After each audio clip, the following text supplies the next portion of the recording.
The Mets haven't played a game in 5 days, and they return home to Citi Field to get play started again after the All-Star break, but much has changed. Francisco Rodriguez is gone, and that opens the question. Who's going to close for the Mets? Could be Izzy, could be Parnell, could be Beato. The answers begin to come tonight as the Mets begin a homestand at Citi Field. At Citi Field in New York, the New York Mets play the Philadelphia Phillies. Mets baseball is presented in HD by IOTV. Get the best in HD free with IOTV.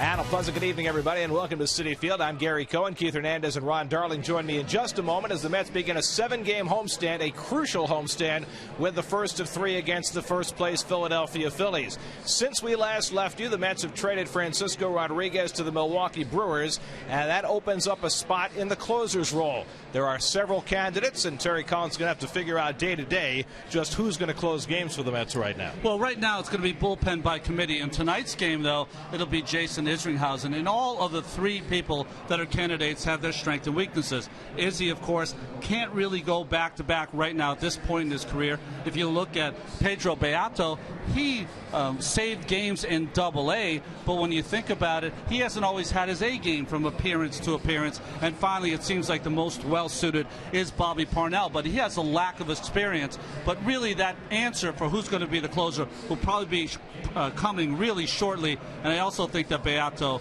and Bobby Parnell will have to go to school with the professor, being Jason Isringhausen. And these decisions being made at a time when Terry Collins says the next 3 weeks for the Mets will be like a playoff push, because here we are a little over 2 weeks before the trading deadline, and the Mets hanging right on the brink of the race. Well, you know, this has been a team, Gary, how many times have we been up in the booth here where we've said, you know, this team, A, B, and C is coming in. They're on the brink. This could be it for them. You know what? They have resilience. They have risen to the occasion. This is, I think, Sandy Alderson with the move he's made. I think R.A. Dicky hit it right in the head. He said, Alderson's thrown it on us. It's us to grab the bull by the horns and take it. This club has done it the whole first half. They've played remarkably well.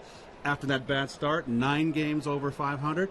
We'll see how it plays out, but I'm confident that this team will play hard and will play tough, hard ball games, and this is a great way to start 3-game series home against the Phillies. So it's not overstating the case that this homestand will have an impact on the future direction of this franchise, and as Keith mentioned, R.A. Dickey said Sandy Alderson's put the ball in our court, and tonight the ball's in his glove. Yes, it is in his glove. Only 4 wins in the first half, but you look at his no decisions, 4 of those 6, he had only gave up 2 earned runs or less, and also just was outstanding during the year, taking the games deep. Every time he went 7 innings or more, his record was only 2-4. And he's opposing Vance Worley, who's been outstanding for the Phillies all season long. Called up back and forth to replace Blanton and Oswalt. He's 4-1 in his starts this year. Mets won't see Halladay or Lee in this series, but the Phillies come in with the best record in baseball, and the Mets needing victories. Middle of July, but it's like a playoff atmosphere. Mets and Phillies, all the action on SNY.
by IOTV. Get the best in HD free with IOTV.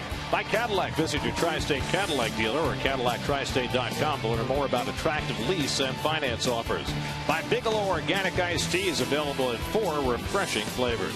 By Bud Light Lime, the just right taste of Bud Light with a refreshing splash of 100% natural lime flavor. By Cholula Hot Sauce. Want the perfect balance of flavor and heat? Add Cholula Hot Sauce to your next meal. Just look for the iconic wooden cap. And by AT&T, rethink possible.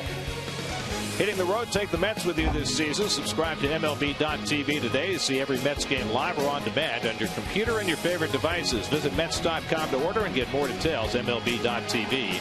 Baseball everywhere. Here's your Dunkin' Donuts around the majors this afternoon. Ryan Dempster, 8 shutout innings, allowed just 4 hits, struck out 9. The Cubs beat the Marlins 2-1 to snap Florida's 6-game winning streak. Here tonight, Placido Polanco goes on the DL for the Phillies, and Ryan Madsen back on the active roster after a hand injury. And for the Braves, who are playing the Nats tonight, Martin Prado is back from the disabled list, starting at third base for the injured Chipper Jones.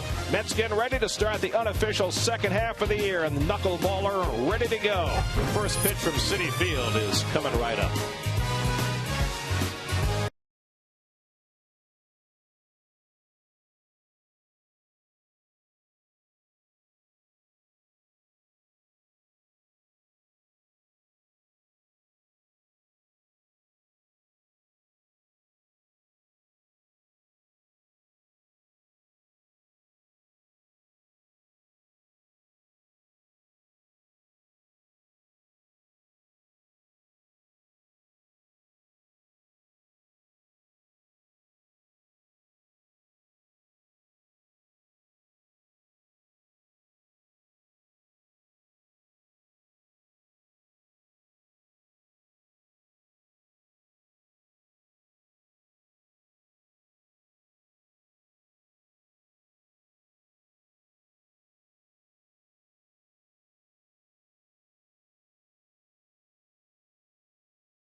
Phillies, we mentioned earlier, Polanco on the DL, so is Shane Victorino. So Michael Martinez plays third base, John Mayberry Jr. plays center field, and Ryan Howard, who has been driving in a run a game for the last month and a half, right in the middle of that batting order. But a couple of the pests who normally plague the Mets are on the sidelines tonight. Well, let's look at the first half numbers for R.A. Dicky, the Verizon numbers. Innings pitched, leads. Problem for R.A. really in the first half. Pitched a lot better than that 4-7 record with a 13 home runs allowed. And we'll take a look at the Metropolitan defense, brought to you by Citi. And you see Tejada, his 12th start at shortstop. Arraez, of course, on the DL. He should be back shortly, hopefully, for you Met fans out there. Duda at first base, Murphy at third. That's kind of a switching tandem right there. Murph's played some first base. Turner back in his regular position at second. Here's the inside pitch on R.A. Dicky, brought to you by the Xerox Business of Baseball. Xerox, ready for real business. Knuckleball KO. R.A. likes to start the first game of a series. He thinks it upsets the opposing team for the rest of the series. Runners in scoring position, 1 for their last 18 against R.A. And really the key for him is to have a healthy second half. He's had injuries to his back, to his glute, and to his foot here in this first half. You know, when you come out of the All-Star break, a manager has the option to jigger his rotation any way he wants to, especially with a 4-day break. And in Dicky's case, you would have thought that they would give him some extra time because of the foot, because of the glute, because of the fingernail. But these games are so important that Terry Collins didn't feel that he could afford to. Jimmy Rollins, the first batter, and takes a fastball for a strike. And he's batting right-handed against the knuckleballer R.A. Dicky. Rollins just 1 for 7 in his career against R.A. And he bounces one down to third. Murphy's got it on the grass. 1 out. By the way, Keith, welcome back. Thanks. You know what? I feel like I'm a teacher. I was on like a sabbatical. Where were you? The south of France or Saint-Tropez? I was out in Sang. That's a deep water port. Well, it's good to have you back because it feels like ages since we saw you last. It's felt like I haven't been at a ball game in a long while. I had 2 games in the last 20 days. So if you have any questions, just no, I was paying attention. Here's Michael Martinez filling in at third base, and unlike Rollins, this switch hitter opts to bat left-handed against Dicky. Always interesting to watch the switch hitters against the knuckleballer to see which side they'll select. I always think that if you're a switch hitter, you should hit lefty against R.A. His tendency for his knuckleball is to dart down and into the lefty. And Martinez has been far better as a left-hand hitter this year. 2 balls and a strike. Martinez, the Rule 5 draft pick, chosen out of the Nationals organization. He's not a kid. He's 28 years old, getting his first big league experience, and now will get some more time with Polanco out of the lineup. And he bloops the knuckleball into shallow left, and there's Bay playing shallow for the second out. Well, this is a Phillies team, Ron, that the Met fans out there think the Mets have had their share of injuries. This is a team that's had their bullpen just devastated with injuries. This guy only playing in his 41st game of the year, their big number 3 hitter, Chase Utley, and they got the best record in baseball. And while Utley has played okay in the quarter of the season that he's been out there, he has not been the run producer that he's been in the past. And the power, Gary. 4 homers, 18 RBIs, and 157 at bats. 2 out and nobody on, and Utley takes the knuckler for a strike, and that one moved like crazy on Josh Tolley. Well, the Phillies offense just 7th in the National League, but their pitching is so good it hasn't mattered. They have the best record in baseball at 57 and 34. It's stunning that their power numbers are middle of the pack in the National League, especially in that ballpark. Absolutely.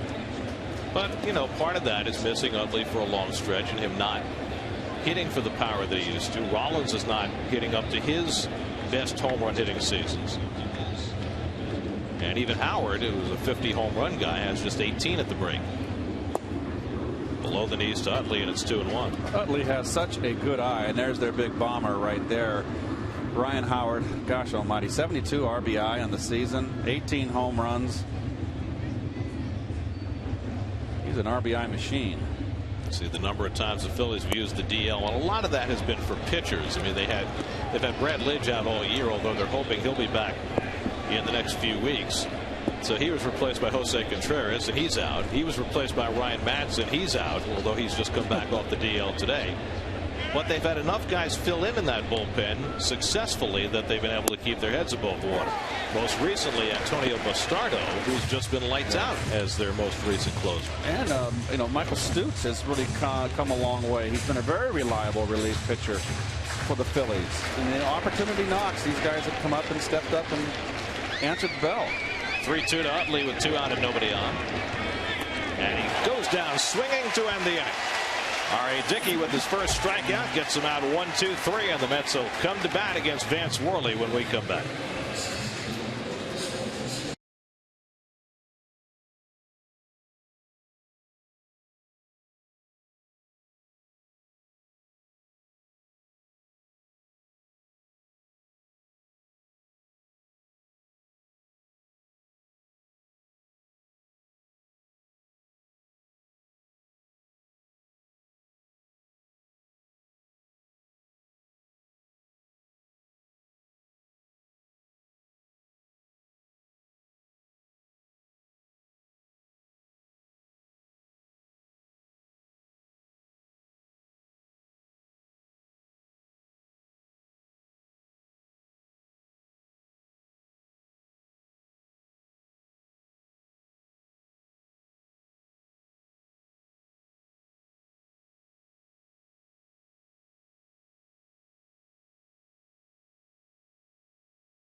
Jose Reyes ran today. He's going to run again on Sunday. Could be back within the next week. Eligible on Monday, but for the time being, he is still out, and Angel Pagan is still holding down that leadoff spot. Carlos Beltran, still a Met, after going 1 for 2 in the All-Star game, and the Mets are hoping to keep him around by hitting and hitting quickly against guys like Vance Worley. And he has been outstanding all year. This is a very unusual thing to see a team with the best record have a rookie start the first game of the second half. Pagan 0 for his last 10 as he takes a strike. I think Angel really needed the All-Star break. Last few days before the break, he was not swinging the bat well. His defense was suffering a little bit. A little R&R probably doing some good. Hitting a .249 for the year. And Angel takes a fastball for a strike, 0-2. Angel thought that ball was up. Justin Turner coming off a 4-hit game Sunday in San Francisco on deck, and then Beltran. Mets are 3-6 against the Phillies this year, facing Worley for the third time. He was great the first time they saw him, and they battered him the second time.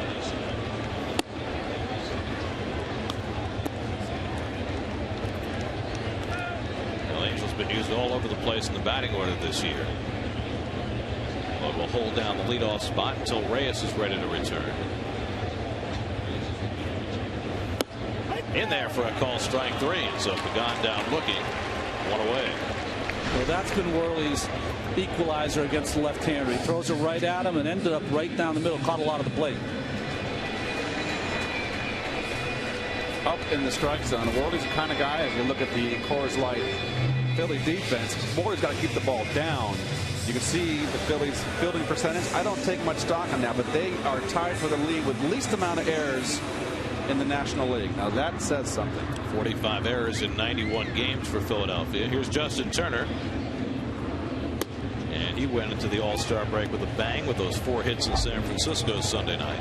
Got his average back up to .268.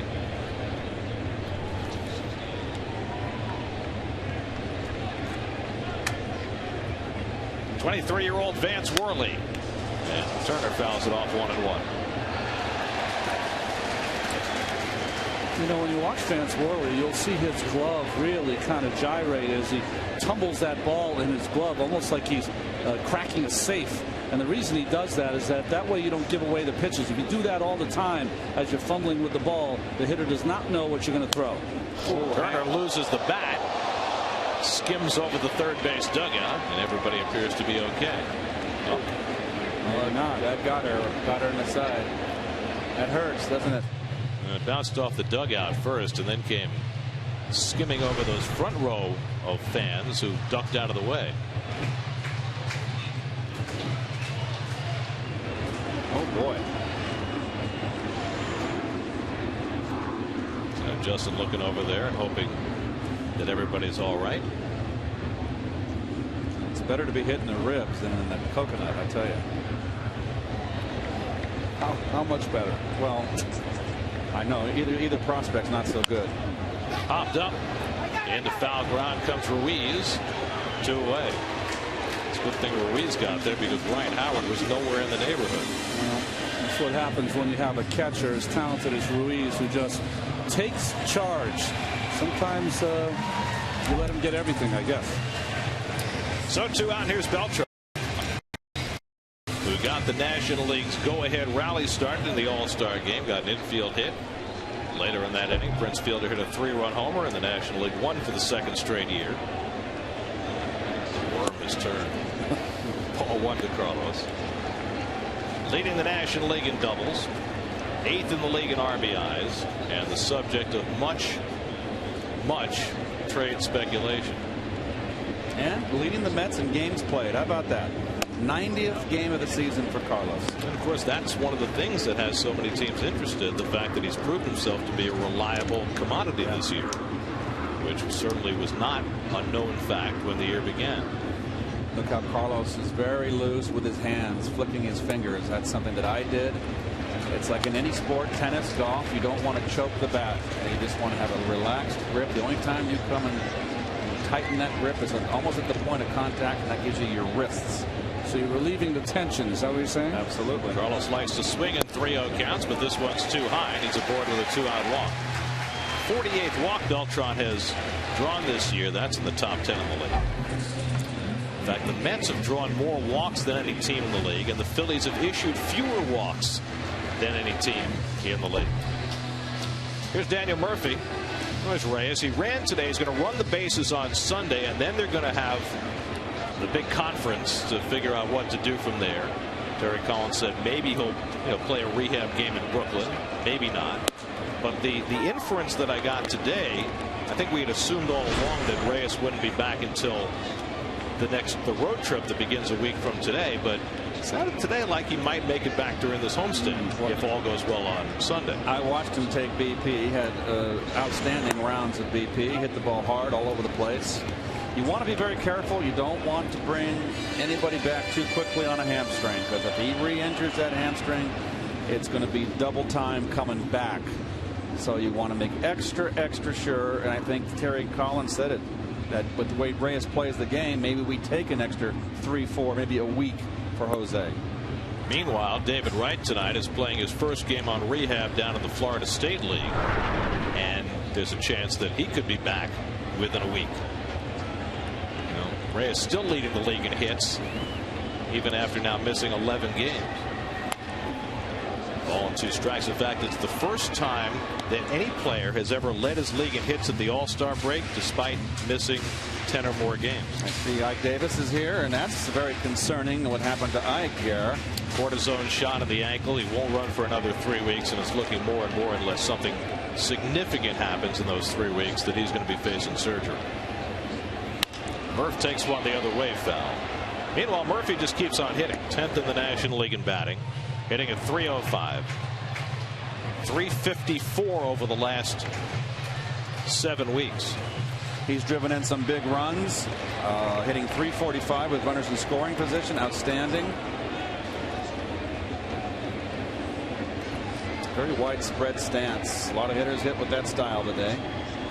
They're going to come in on him. 2-2. Well, they wanted that one, RJ. Well, he's giving him that pitch up, but not that pitch down. Tony Randazzo, the home plate umpire, as Jason Bay waits on deck. Beltran at first with 2 down. 7th pitch up coming to Murphy, and it skips into Ruiz. Full count.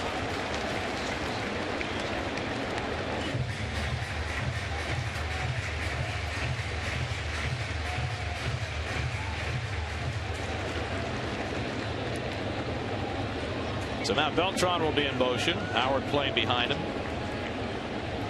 And Murphy pops one up. And Martinez, the third baseman, gives way to Rollins, and the side retired. A walk and 1 left. Dicky back to the mound for the second to face Ryan Howard with no score.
Field tonight.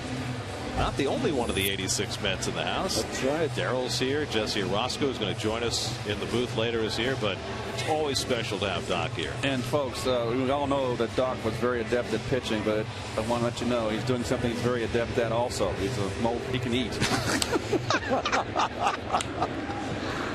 Well, his visits to Ron's of Japan in Chicago, legendary.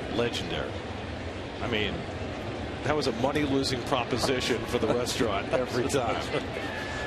Ryan Howard leads off the second inning and takes a strike with the knuckleball. Howard hitting at .257, 18 home runs, second in the league with 72 runs batted in. Mets overshift their infield. And it's Murphy playing on the right side who's there to make the play. One out.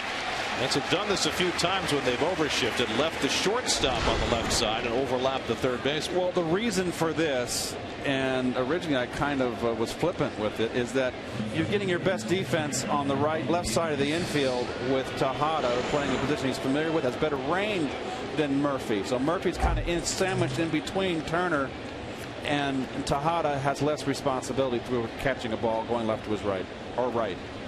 Well, it worked perfectly. Yes. Here's Ibanez.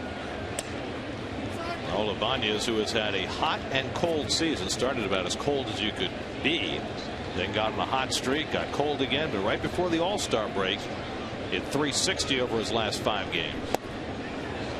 39 years old, still playing every day. Wow. Well, he set a precedent for it. Came up late for a player, but has many seasons of 162. Strokes one the other way. Murphy knocks it down, and his throw comes up short of the mark, and Ibanez has an infield hit. Well, if you remember, Ibanez in the first part of the year when the Mets played the Phillies, 3 series in April, if you recall, was just mired in a horrible slump. But he since has come out of it, been hitting some home runs, getting some big clutch hits. So now Carlos Ruiz will bat with 1 on and 1 out. Ruiz sitting at .255. They love to hit and run with Ruiz, but can't really do it against R.A. Dickey, or it's difficult to do. He can't hit and run on the ball. You know, Dicky is facing the Phillies for the first time this year, which is surprising since they've already had 3 prior series. But remember the game he threw against the Phillies last year when he threw a 1-hit complete game shutout when Cole Hamels had the only base hit. And there won another Met attempt at a no-hitter. Same as every other day. That's unbelievable. That's when the Mets were routinely shutting out the Phillies here at Citi Field. There's 2 fine starters right there. It's Cole Hamels on the left and Cliff Lee on the right. Lefties, they always hang together. Hamels will pitch tomorrow. Hit hard and a base hit for Ruiz. So back-to-back singles for the Phillies, and 2 men aboard with 1 out. It's interesting with that big 3 with Philadelphia. You've got 2 11-game winners in Halladay and Hamels, and Lee has 9. The last time there were 3 starters on the same team to win 20 games was the 1973 Oakland Athletics, and that was Vida Blue, Catfish Hunter, and Ken Holtzman. Well, if you have 9 wins now, you got to do some heavy lifting. To get to 20. He got hot. So Sabathia is at the lead of that kind of race to get to 20. He's got what, 13? 13. Now Dominic Brown will bat with 2 aboard. There's Oswalt, Big Roy. He's got back problems. He's going to be out till at least August. And they're not sure even at that he'll be back as Brown takes a strike. But, you know, Worley's done a terrific job filling in. They may or may not get Joe Blanton back.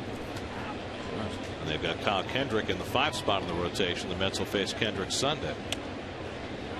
Ball and a strike to Brown, who's sitting at .252. He is starting his 39th game tonight. He was hot before the All-Star break. The book on him is that a lot of talent, long swing. They're trying to shorten his swing, but I like this kid.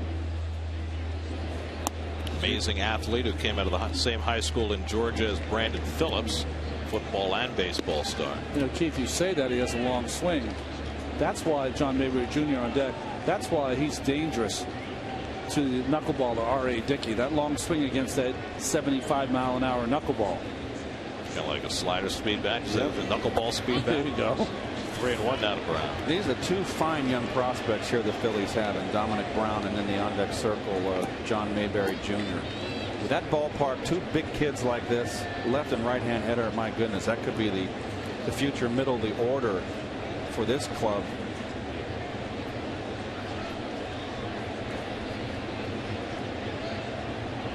Dicky behind 3-1 with 2 on, and he gets tied up on the knuckleball. It's a strike, 3-2. So after Utley got a 3-1 fastball and took it, Brown was looking for it but got the knuckleball. Well, the difference is you've got a rookie up there, a young hitter who wants to hit a fastball as opposed to a veteran hitter. And there's ball 4, and now the bases are loaded. So Dicky, who struggled early in the season with walks, hasn't been much of a concern lately. In fact, he didn't walk anybody his last start against the Giants. Now has the bases loaded, and Mayberry, who's not your garden variety number 8 hitter, coming to the plate. Yeah, you're right. You look at this Phillies team, Keith. Mayberry and Brown, maybe fixtures in left and right. You got Freeman and Hayward in Atlanta. You got some young everyday players in Washington. And at least is in good shape. So an early crisis for Dicky. Bases loaded, 1 out. Mayberry hitting at .244. He's been up and down 3 times with the Phillies. Came back up about 10 days ago for his most recent stint.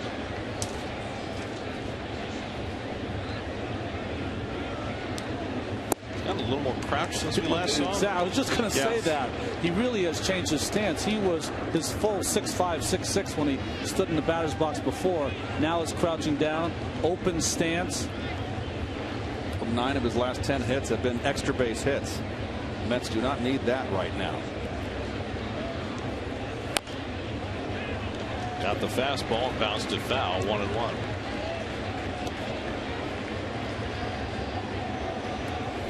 Well, John's father, John Mayberry, I guess senior, was quite a power hitter for the Kansas City Royals. Left-hand hitter, though, his father.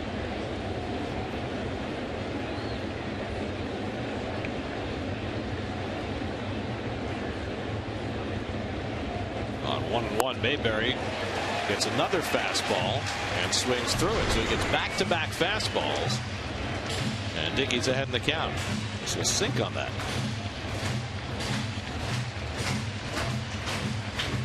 Good pitch by R.A. Two-seamer is what you'll mostly see.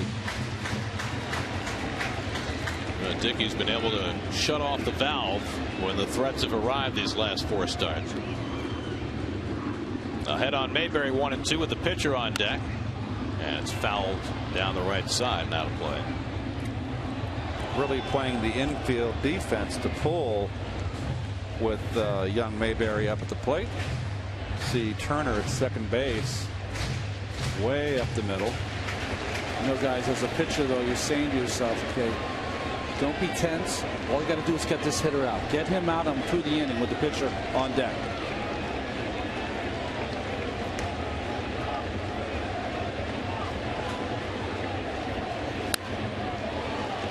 Hard knuckleball, fouled off.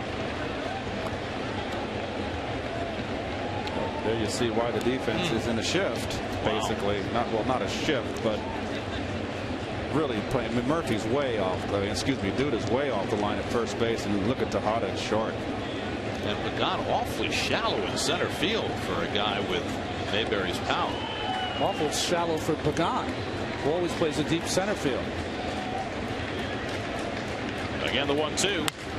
Hit sharply and a base hit right through the vacated hole. Ibanez and Ruiz are in. All the way to third goes Brown. John Mayberry Jr. with a 2-run single, and the Phillies jump in front 2-0.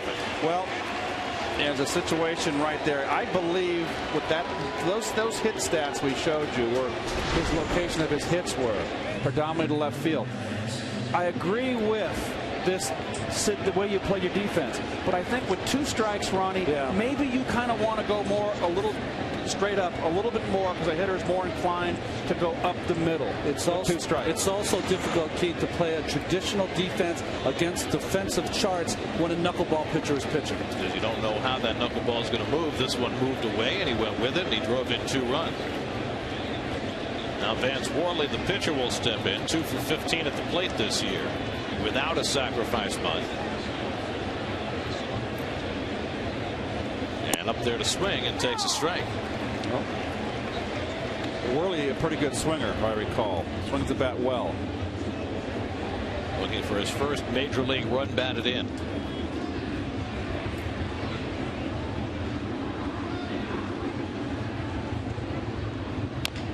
Tops one toward third. Murphy's going to have to go to first with it. A run comes home, and it's 3-0 Philadelphia. So Worley picks up his first major league RBI. And the Phillies have 3 runs on the board here in the second. Boy, it's really, you really got to hit it just right to get a run in when you've got the infield. Well, Murphy playing in like he was. And nothing Murph can do. I was a little surprised he barehanded it. He almost lost his grip there. Really didn't have to do that. Probably thought that if he made the play quickly, maybe he'd get a chance at throwing home, but no way he was going to get Dominic Brown. So now 2 out. Mayberry at second. Here's Jimmy Rollins again batting right-handed against Dicky, and he takes ball 1. So the Mets in an early 3-0 hole against a pitcher, Worley, who has just been lights out over the last month. In tight, 2-0. Jimmy won't let this 2-0 fastball go. If he gets it, he's not going to get it. No, not with first base open, and not with Martinez behind him. 25th pitch of the inning, and it is a fastball, and it's a strike. How about that? Well, don't pay attention to me, folks. You're guessing up here. That's why you were the pitcher.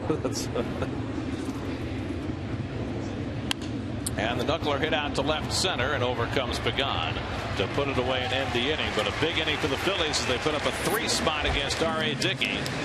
3-0 Phils.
You asked for a more perfect summer day than what we've had, not just today, but the last several days.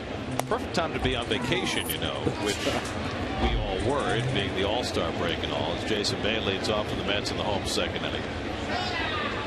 Jason went 0 for his last 14 right before the break. Every time it looks like he's getting going. And Brown puts it away for the first down.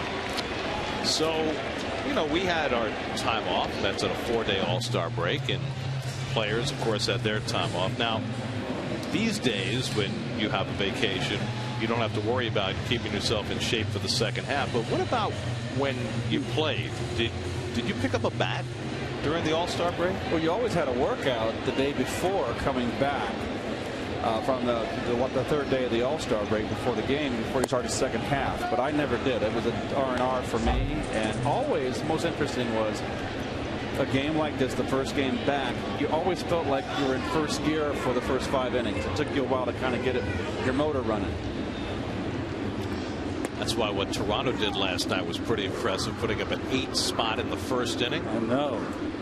Everyone just off the airplanes, out of the trunk of their car with 8 runs. Lucas Duda up with 1 out. And Duda pulls one through the hole for a base hit. So the Mets have their first hit of the night off Vance Worley. Now, last year, the Mets were in the race when the All-Star break began. And by the end of their first road trip right out of the break, they were not. Interestingly enough, though, when you look at the numbers, last year at the All-Star break, the Mets were 4 games out.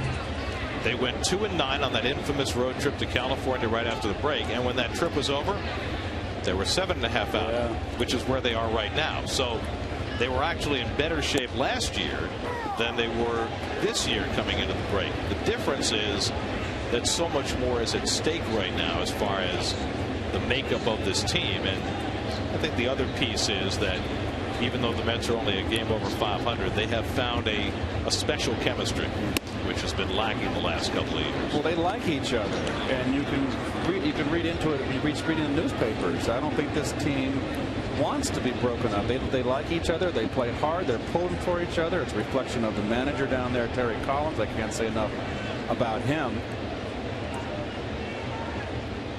And you don't have those negative comments that you hear that are kind of passive-aggressive snipes at each other. Like when a pitcher pitches, he gets the loss, he goes, you know what, it really is my fault. I made a lot of bad pitches today. Now, we could have caught the ball a little better, but it's really on me today. This team has not been with that. They've been behind each other 100%.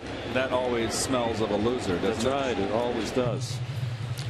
And then there's the unknown for this team right now. I mean, it's 16 days till the trading deadline. And so Sandy Alderson has some serious decisions to make. He's already made the one inevitable move, trading K-Rod, but now clearly Beltran is the next name on the table. And there are other guys as well, as Tolley strikes out for the second out. Second strikeout for Worley. And within the next week, they could get their 2 cornerstone players back in the lineup, Reyes and Wright. So how do you judge what this team is going to be going forward? Do you just judge it over what happens in the next week? I mean, if they have a bad week and they're now 10 games out, does that mean that's it, they're done? Or do you judge them, if you're Sandy, based on what they're likely to be when they get those 2 guys back? Well, I feel that it'll make Sandy's decision a lot easier if the team is all of a sudden 10 games out quickly. I don't think that's going to happen. It makes it infinitely more difficult what you're going to do if this team makes a quick burst out of the gate here in the second half. Yeah, my opinion, Keith, it doesn't matter. I think that this is the perfect storm. You have a right fielder, a switch hitter who's playing on top of his game. He's a doubles machine. He's doing everything you'd want to do. Defensively, he's attractive to a team. And there's 7 or 8 teams that can't score a run, and they need a hitter. I think it's the perfect storm. I don't care what they do. So what you're saying is that other teams, because of their needs offensively, are likely to overpay and make a deal that's too good for Sandy to turn down. 1 or 2 of those 7 teams, let's say 7 teams interested, are going to come with something that is going to change the roster of this ball club. You've got the deadline the end of the month, and you've got the final deadline for playoff eligibility on the 31st of August, where a player has to go through waivers, and that's never a problem. I do believe what Ronnie just said. I think that there's going to be golden opportunities for the Mets to pick up some pretty good players. And who knows what Sandy might throw in and maybe make a big deal. Right, because so much of the focus has been on Beltran, but that doesn't mean that he's the only commodity out there. And, you know, there are guys at the margins like a Jason Isringhausen, like a Tim Burdack, who will be attractive to a team who will not bring back a big return. But Sandy could get creative and include other guys off the big league roster as well if that presents itself as a better option. 1-2 to Tejada, and he pulls one just foul. Just think of how many players you look at their season. You can't judge the numbers, right? You have a Chris Capuano. You don't think he's attractive to a team, a left-handed starter going down the stretch. You know, Burdack is the little lefty coming out of the bullpen. You know, Beltran. You know, what if you package Beltran and Pelfrey? All of a sudden, what does that bring? Tejada foul tips it. Ruiz hangs on, and we'll talk a lot more about this subject, I'm sure, over the next couple of weeks. Back-to-back strikeouts for Worley. 3-0 Phillies.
Michael Martinez leads off in the third inning as the knuckleball squirts away from Tolley for ball one. Martinez flying to left his first time up.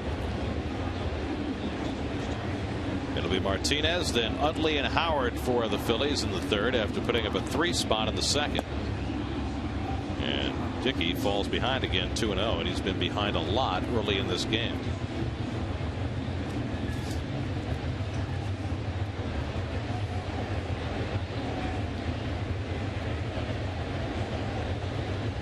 And Martinez pulls one to right, and in comes Beltran to pick it off.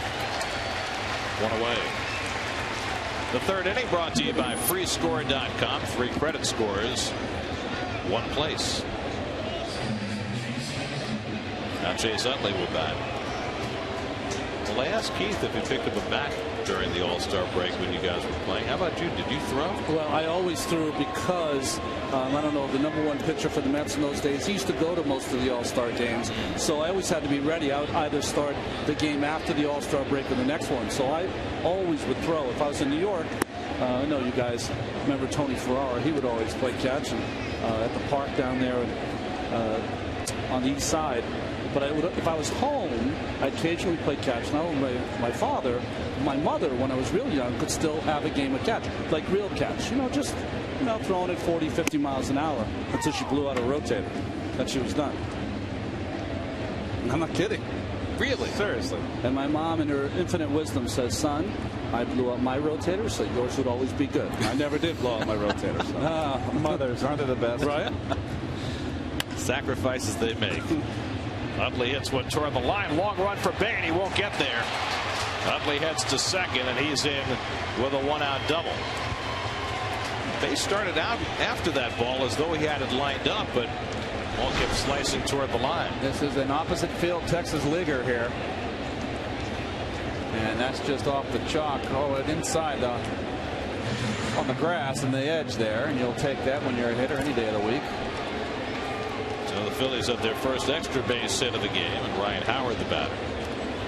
Howard grounded out into the shift his first time up, and the Mets will have to play more straight up now. Ryan Utley in second. 36 RBI in his last 42 games, this man.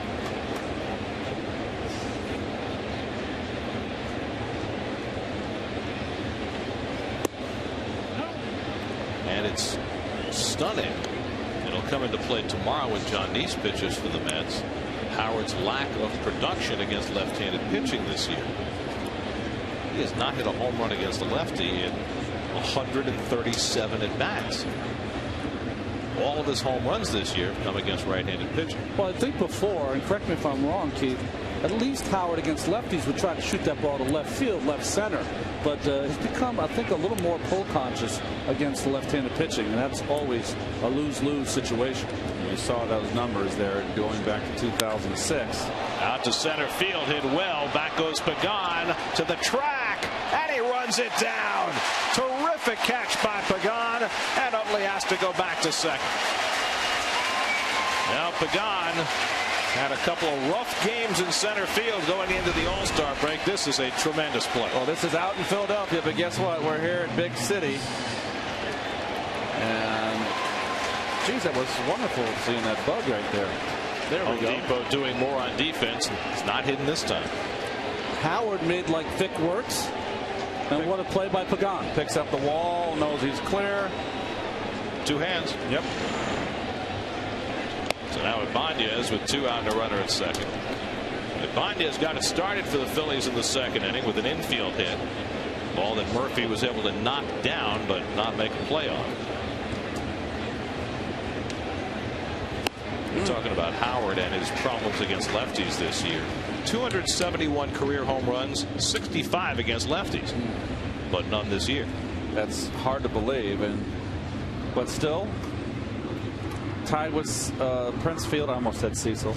Prince Fielder for the league lead in RBI was 72. Breaks off Toley's glove, and Utley will go over to third. How about Utley getting his lead on the infield grass? I didn't notice that. That was very odd. Oh boy, it's dancing machine. Gene, the dancing machine. That's got to be a pass ball, you would think. Hit all leather to Josh. Well, it's an occupational hazard with Dicky on the mound. Now you've got Utley in third with two out. Mets lead the National League in pass balls, only in part because of Dicky. You're right, Gary. Utley took that lead. He was on the infield. I thought he was going to pull a Jimmy Pearsall and run straight home for a while there. And backwards. By the way, that was Toley's 13th pass ball this year. That's the most in the majors.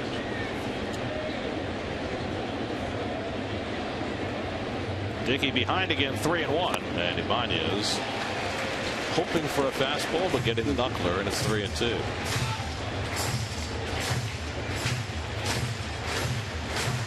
Carlos Ruiz would be next.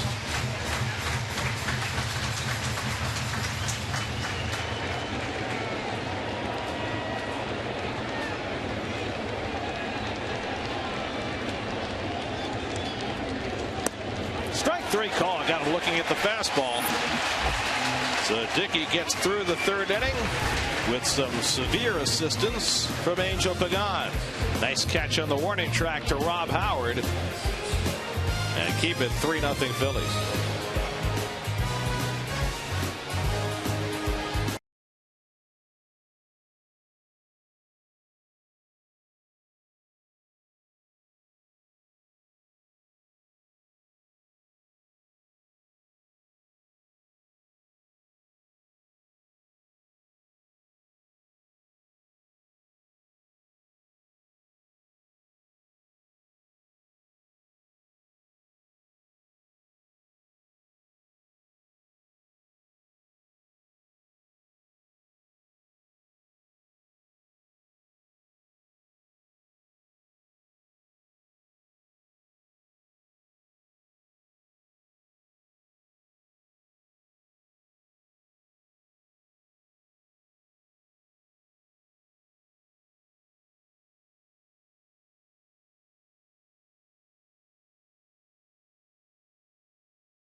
Association, presented by Citi, and Citi have teamed up for Habitat for Humanity, building affordable housing in Brooklyn. And our guys were there today. Keith, you look great drawing that line there. Very, very artistic. He thought he was doing a scorecard. You guys are outstanding with a tool belt. That's great stuff. I don't know what it is. Every place I go, I'm next to Mr. Met at some point. Huh? I'm telling you, I'm glad that I'm not playing anymore. I'm exhausted. I'd have to get I'd be in trouble. Now, tell me, how much did you actually do? Did you hammer a few nails? We put a few screws in and put some sheetrock up. I got 2 words for you, Gary. Barely. Photo op. That's how much we did. So but you did more than Mr. Met. Yes, absolutely. He doesn't have thumbs. All right, Dicky fouls one off, and it's 0-2. And it's a wonderful cause, and the Mets are fully behind Habitat for Humanity as well as Citi. They were there. It was a great opportunity, right? It was nice. I mean, at some point, we're going to, we played a small part at having folks who are going to have a roof over their head. It doesn't get any better than that. A 4-story, 12-family condominium. That's outstanding. Yep. They built it from the ground up, too. It's really impressive. 3 walk up, as Jerry Seinfeld said. It was a vacant lot. And Dicky got the bat on it. He fouled it on. There I am. I'm the foreman. Supervisor. That's it. Already. You were there 10 minutes and you were the foreman. Someone stole my water right there. I looked for my water. It was gone. Well, you've always been the captain. There I am. There I go. Here we go.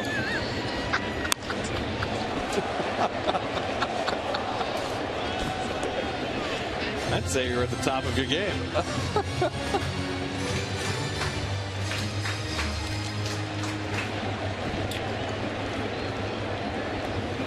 Dicky trying to make Worley work, leading off in the home third. And the breaking ball bounce foul. Nice at bat by R.A. Nice fundies by Chip Hale there in that grounder. Found a fan, brought his glove. Perfect. Smartest thing he ever did. Old infielder right there, Chip.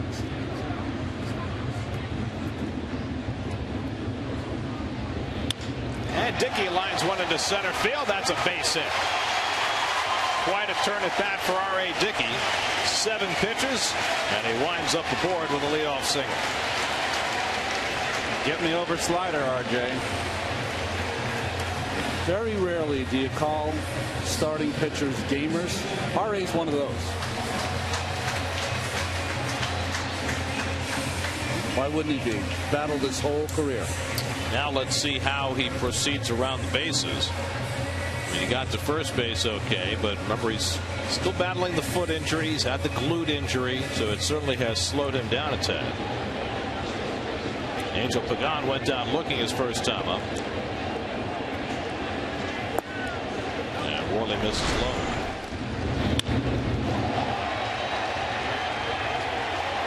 He looks fine to me. His 4th hit of the season. That's the most for any Met pitcher this season. He had been tied with Chris Young. That's right. Chris Young had 3 in 1 game against the Phillies in their ballpark.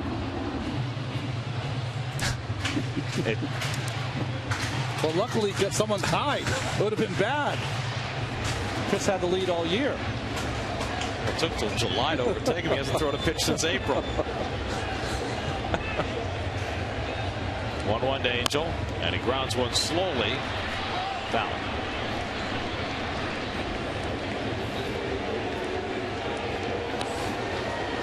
We were talking earlier about Pagan hitting in different spots in the batting order, and he's clearly enjoyed hitting down in the order. He, in fact, told Terry Collins, look, I love hitting in those RBI spots, but right now the need is for him to go back to being a leadoff hitter as he was last year.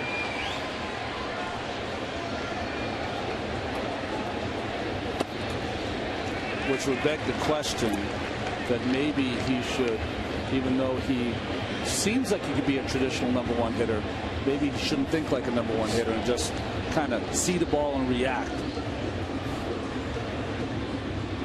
Don't get boggled down in all the minutia of batting leadoff. Now Worley takes care of him for a second time. That's the 4th strikeout for Worley. 1 out in the 3rd. Well, Worley gets some terrific movement running away from the left-hand hitters. Watch this ball run. Sink, actually. He's got the color coordinated glasses, doesn't he, Mr. Worley? Very, very chic. Here's Justin Turner, who fouled out to Ruiz his first time up. Well, Worley has been on top of his game. His last big league start was 11 days ago.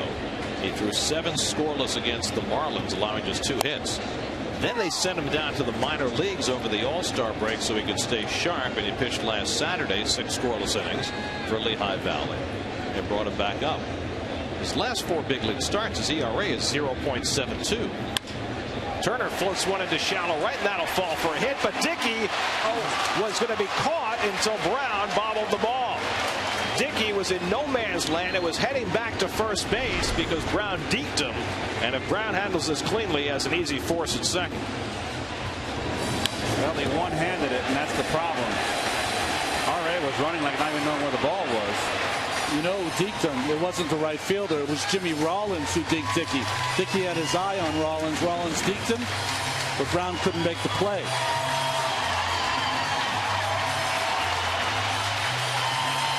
They're going to not score a base hit for Turner.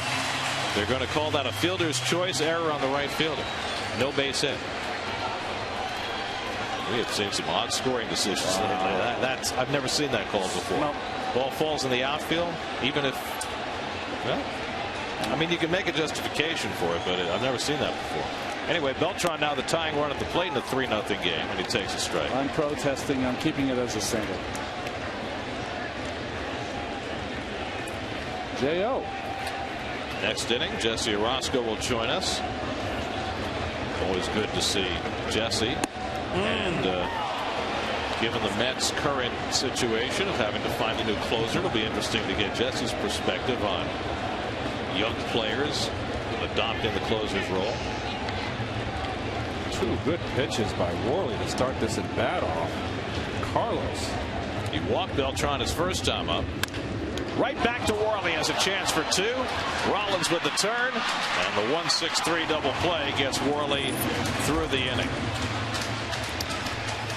Let's go to the Verizon studios for an update from Matt Cerrone of Mets Blog, presented by Verizon.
He struck him out.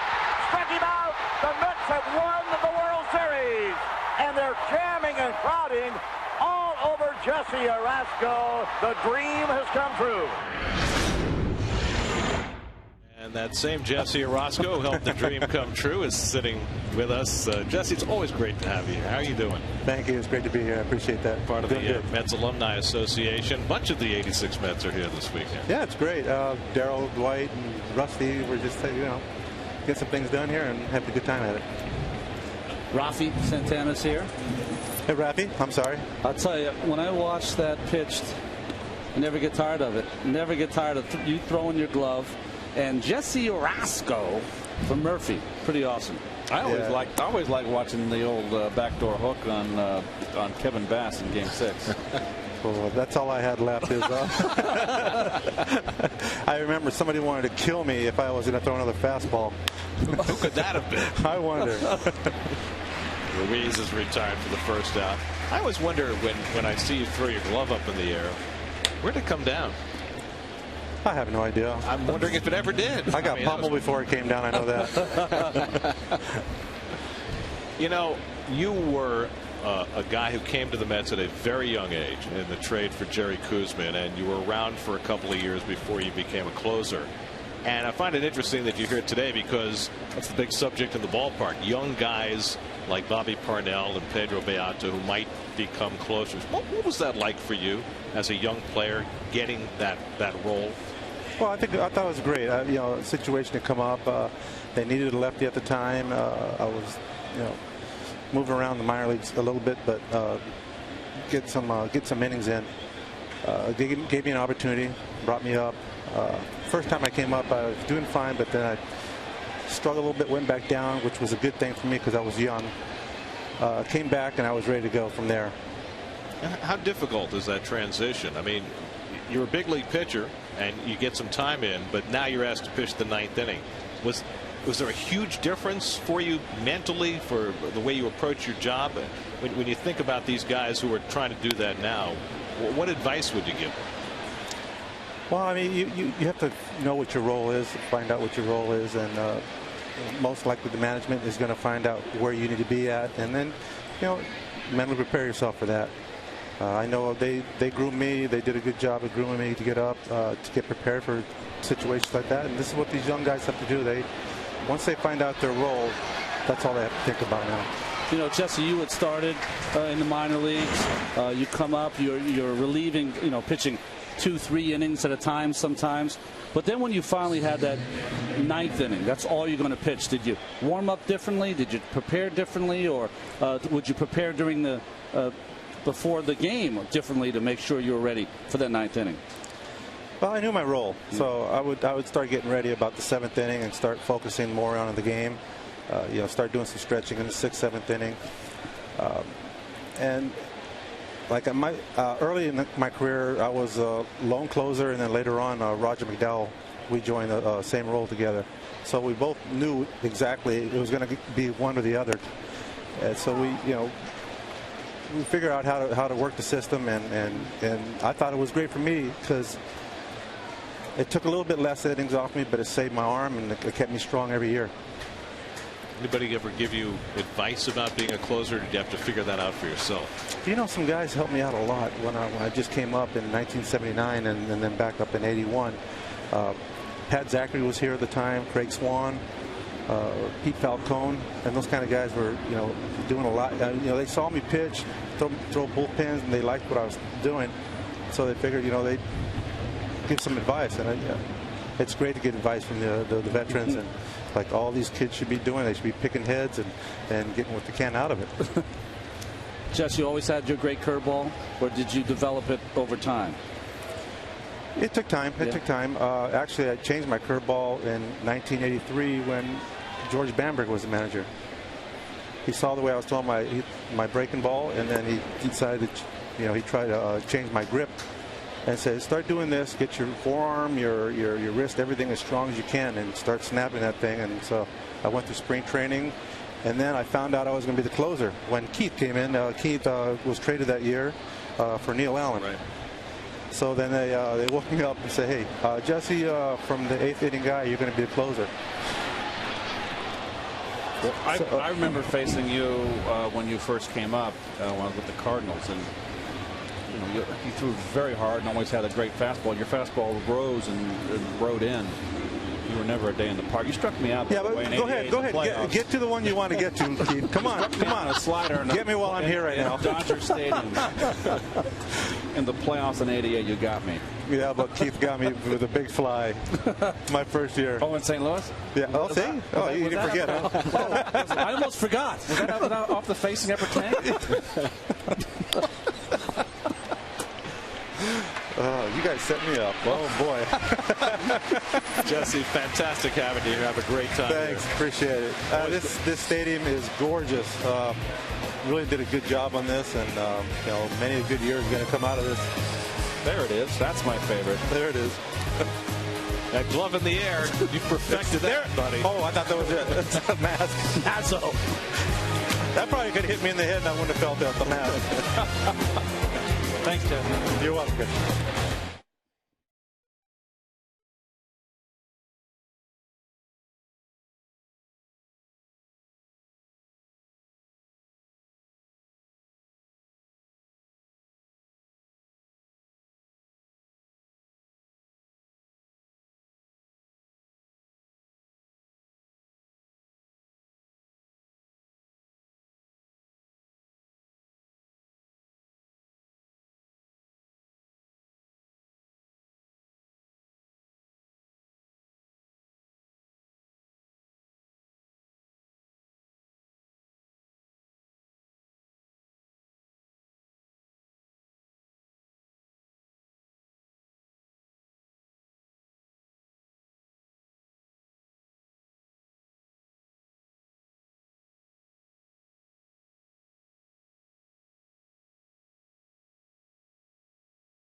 Presented by IOTV, and you can listen to every Mets game on Sports Radio 66 WFAN. National TV tomorrow, picks 11 Sunday, then the makeup game with the Marlins on Monday night, 3 with the Cardinals next week, and then the Mets go to Florida, Cincinnati, and Washington, which will take them through to the end of July. Mets down 3-0 here as they bat in the bottom of the 4th against Vance Worley. Daniel Murphy leading off. And it's 0-2 to Murph. Well, I tell you what, I like this kid's stuff, Vance Worley. Got a good curveball. Can throw inside, Ronnie, to lefties, and he's got good movement running away.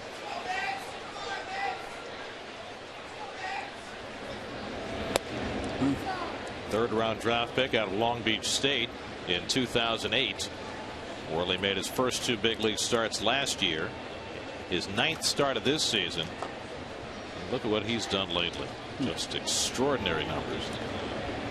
In fact, if you look at his big league numbers this season, 2.20 ERA, that would be second in the league behind Jair Jurgens if he had enough innings. So a team that's already blessed with so much pitching talent seems to have found themselves another gem. The same thing happened for them in 2008 with Kyle Kendrick. They called him up. He won 10 games. Slow ground ball. In comes Utley and pushes it over to Howard for the first out. Probably to the point now, because the Phillies have been so good, that they won't have the necessity of adding a starter at the trading deadline as they did last year with Oswalt and as they did the year before with Lee.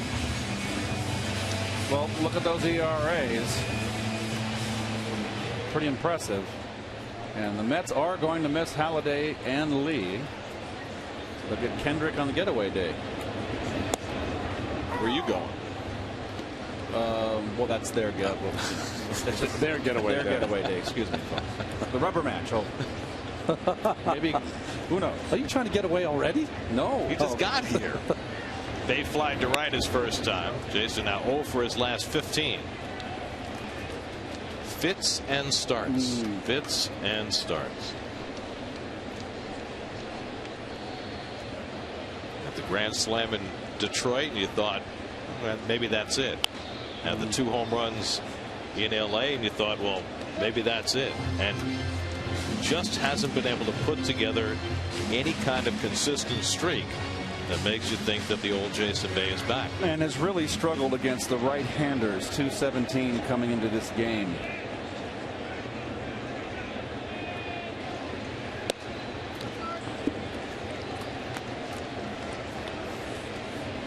Lucas Duda on deck.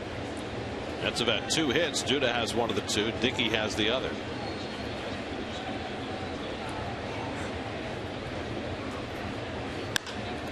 Bay lifts one out to right. Dominic Brown in to grab it. 2 out. New York Mets baseball on SNY is brought to you by Acela Express, where you can plug in and work or sit back and relax. Book now at Amtrak.com. I've taken that Acela many a time to Philadelphia and back. And Washington. Yep. Here's Duda. Single to right his first time up. 97 big league at bats this year. Still looking for that first home run.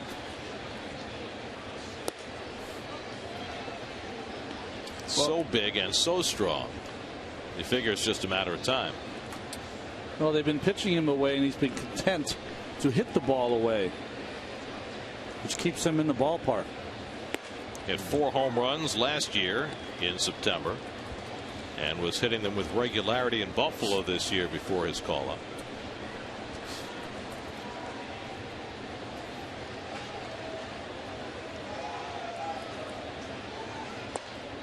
Well, I think you also, and this is not scientific, folks, but you can also get yourself into a rut where you're eyeballing and making sure you get your pitch, and sometimes not turning on a pitch that you can handle. That 1-0 pitch, to me, is a pitch that Lucas can handle.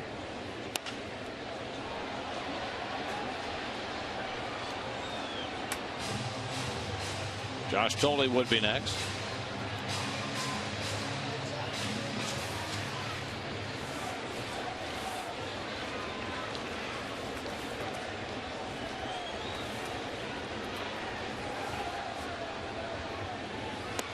And a full count to Duda. The Mets scored just 3 runs in their last 2 games before the All-Star break in San Francisco, and shut out to this point tonight by Vance Worley.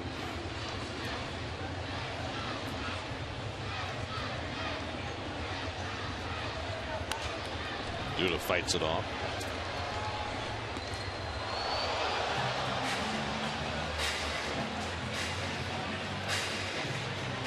Well, so goes Major League Baseball, right? That's pretty much a mirror image right there. Check swing foul. And the reason I say that is that there's been a dearth of scoring. So any times of 4 is like the old 6, maybe. Right. Well, right? It's been a year of sea change for offensive numbers.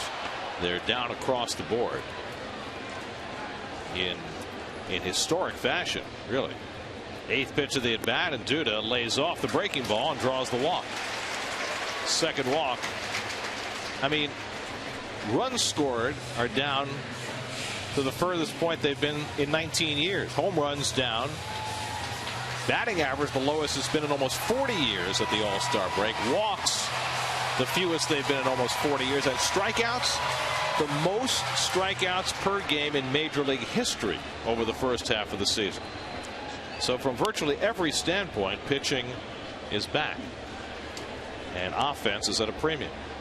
Well, I think the era of the home run, or whatever era you want to call it now, I think it's caught up, and all this upper body hitting style with not using your legs, I think it's come back to haunt a lot of hitters.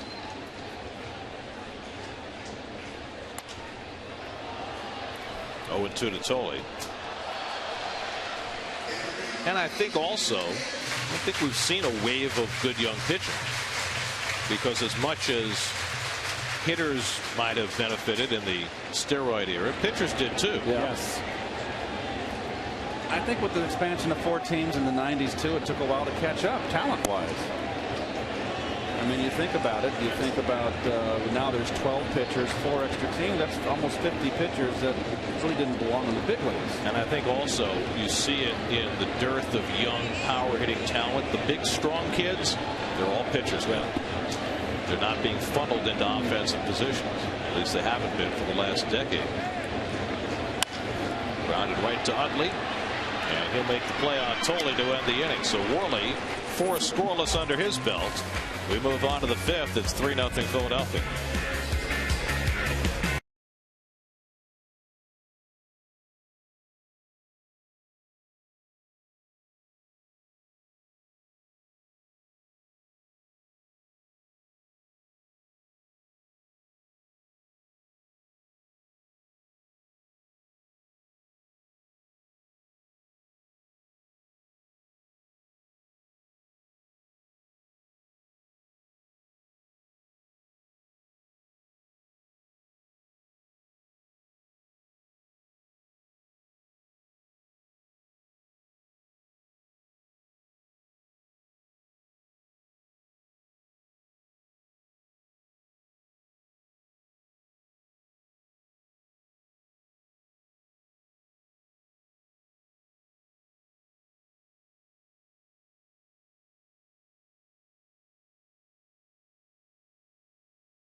Here's your Sella 5th inning recap. Vance Worley has held the Mets to just 2 hits so far. Phillies put up a 3 spot in the 2nd inning with 3 hits and a walk. 3 singles against R.A. Dicky, spelling the difference in that inning. And so far the difference in the game. And Worley, who drove in one of the runs with a ground out, leads off in the 5th.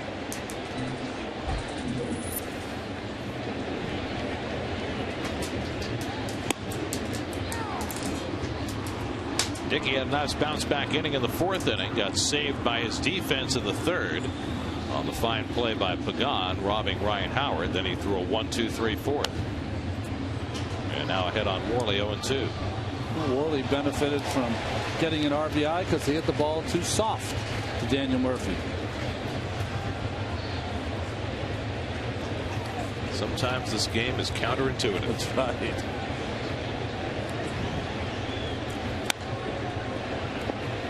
.87 miles an hour. That's about as hard as I've seen R.A. throw that fastball. I think he's getting a little better push off now on that foot, which he hurt in Chicago back in May. It's funny, his season really took off after he hurt his foot. Last 10 starts, now working to a 2.42 ERA. 63 innings pitched, only 17 earned runs, and only has a 3-2 record to show for that, those 10 games.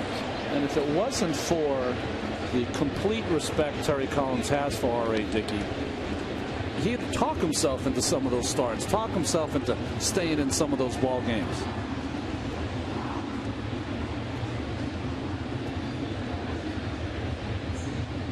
Trying to dispose of Worley, leading off in the 5th. Then the slow knuckleball rolled out to Turner. 1 away.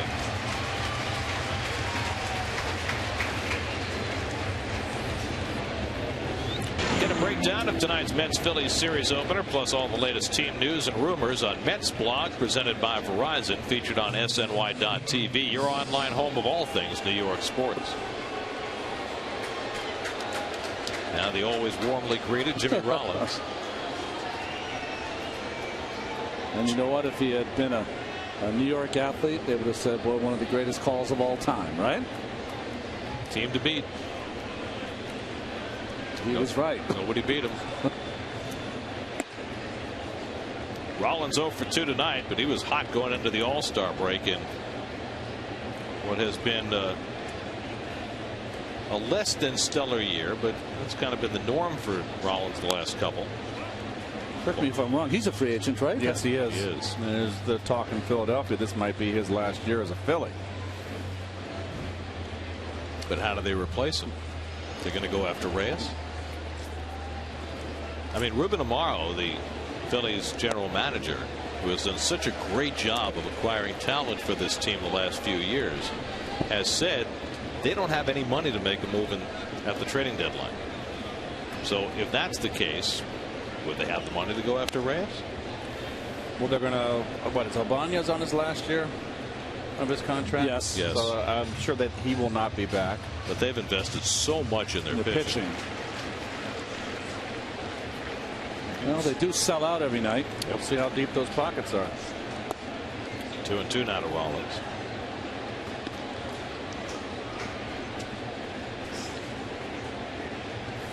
Jimmy's been batting right-handed all night against Dicky.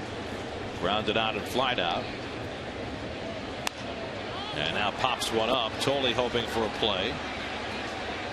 And right at the screen to grab it. Not a whole lot of room back there, but Toley had just enough. 2 out. That's 7 in a row retired by Dicky. And now Michael Martinez has been up twice and flied out both times.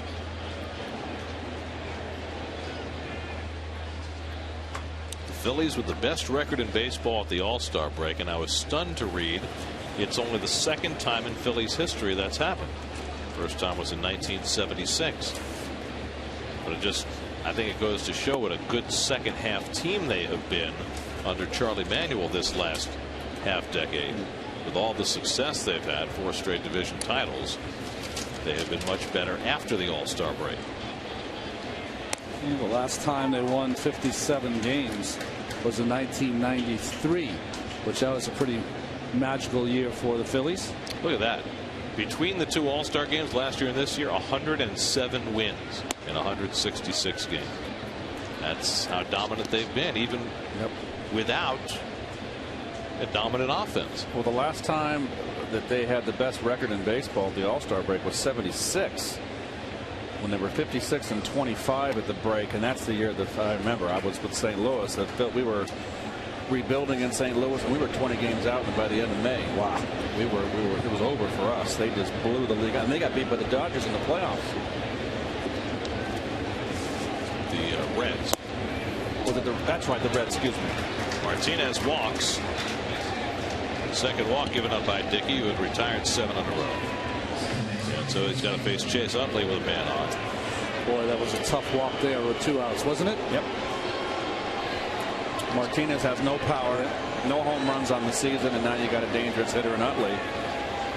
Oh, that right field foul pole, I believe, or play-by-play man over here, Mr. Colin. Not going to blame it on him, are you? They called it a certain corner of it. Utley hit a fly ball double down the left field line his last time up. He's 1 for 2. That was closer than it should have been, as Martinez came up a little shy on his dive back to the bag. Well, this is one spot, even though Utley has not been hitting with a lot of power, that you have to stay on first base and let Utley hit. Martinez, not a base stealer. He's not particularly fast. And he takes off as that ball skips by Toley. Josh already has a pass ball tonight. That one probably a wild pitch. The Phillies have another runner in scoring position. Well, Josh gets, you got to give Josh a break here. Kind of like I hit the back of home plate. He didn't really get in good position to block that, but knuckleball's so difficult. as a hitter now, Gary, this changes your whole philosophy coming up here. Now a base hit scores a run. So you go to line drive hitting here. And certainly can't pitch around on Lee. Got Howard on deck. Good knuckleball there.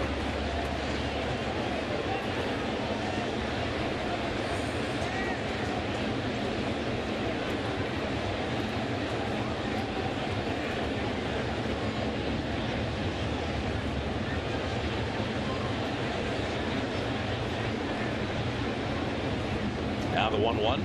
And Utley pulls one down to first, and Duda's got it. Side retired. So Dicky works around the 2-out walk. Halfway through, it's 3-0 Phillies.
Be a question for tonight. The last team to have 4 pitchers with 9 wins and a sub-3 ERA at the All-Star break before the Phillies. I think I know that. I think I know that too. Ruben Tejada leads off in the home 5th inning. Well, the Mets star for offense right now. 3 runs in their last 2 games in San Francisco. No runs so far tonight against Worley. So here's a nice note. As Tejada hits one toward right, left center field, and Ibanez with a dive to make the catch. 39 years old and still out there diving. Boy, what a play here. This is double, big time. Leadoff double. And just a nice play by Raul. Very nice. Keith, you talked about their defense before.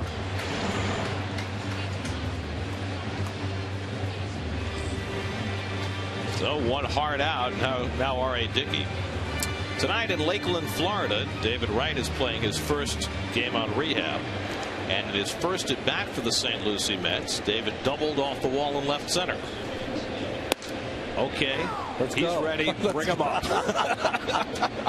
Well, the kind of the way they've done it before, haven't they? Is a few games in Single A, a trip to Double A, and a trip to Buffalo. Well, it's funny because last week when we were on the coast, Terry Collins said he'd like to see David get 30 or 40 at bats. Then this week they said, well, he'll play for, we'll start Friday, maybe be back with the Mets next Friday, which would be more like 25 at bats. Well, so those plans could change. It keeps going down, right? Is that what you're saying, Gary? Oh my gosh. Ari had no idea where that ball was, in addition to getting jammed like you can't believe. That was almost big trouble. Kept it off his hands, most importantly.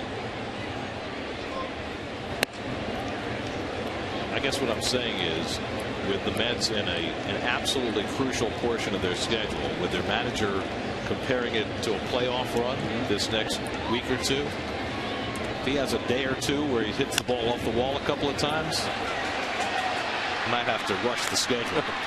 Worley throws out Dicky for the second out.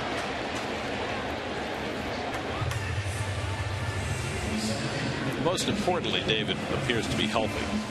The fractured back, which he played with for a month and has sat out with for 2 months.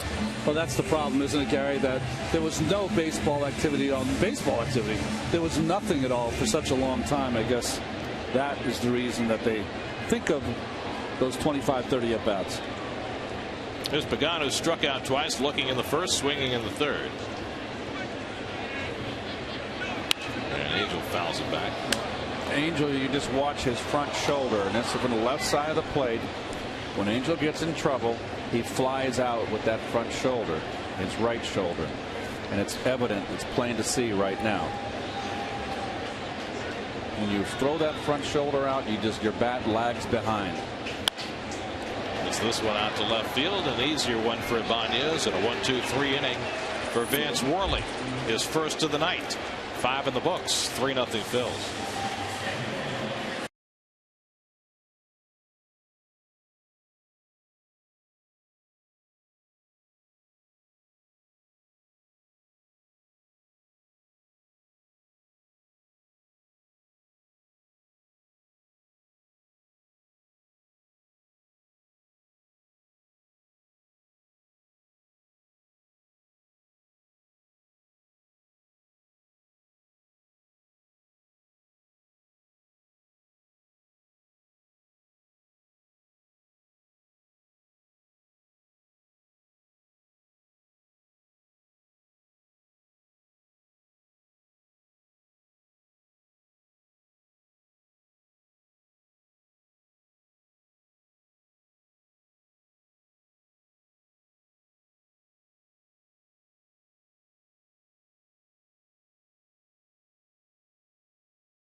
Tomorrow afternoon, a pair of young left-handers, John Neese against Cole Hamels, and then Sunday afternoon, Mike Pelfrey against Kyle Kendrick in the series finale. And you can see the shift. Ryan Howard grounded into that shift back in the second. He's also fly deep to center, a fine play by Pagan, and he takes a first pitch fastball for a strike. Well, that's how they position them. Howard in the first at bat. And I like that. I like that little halo around Murph. Yeah, Ring of Honor. Ringer. Dickey's got Howard in a 2-strike hole with Ibanez and Ruiz to follow in the 6th.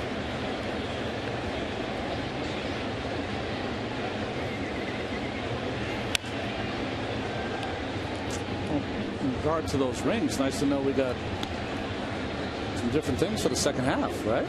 Nice. You always got to keep something in your back pocket. Really? You don't want to show them everything you got. You must be a good poker player. No, I'm a terrible poker player. Another one right into the shift. This one for Turner to handle. And Howard retired, one away. Now to check in with Chris Carlin. He's standing by with the New York State Smokers Quit Line game break.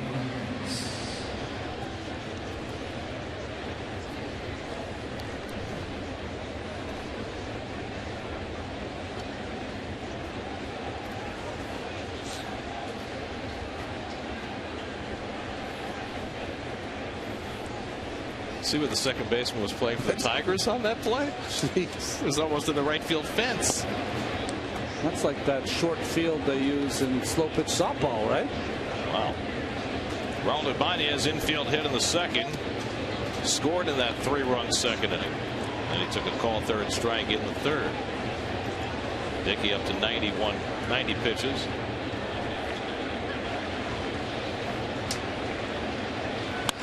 Driven to deep right field, given a look, and that ball is out of here. Raul Ibanez with his 13th home run of the year. And the Phillies now lead at 4-0. Now Dicky does not give up many home runs early in games. But third and fourth time around the batting order, he's been very vulnerable to the long ball this year. And Ibanez takes that one deep. We told you Ibanez was red hot coming into this series. The last 5 games hitting .360. Knuckleball that does nothing right there. It stays right over the middle. That's Ibanez's 4th home run in his last 6 ball games. Well, his 13th and the 14th allowed by RA.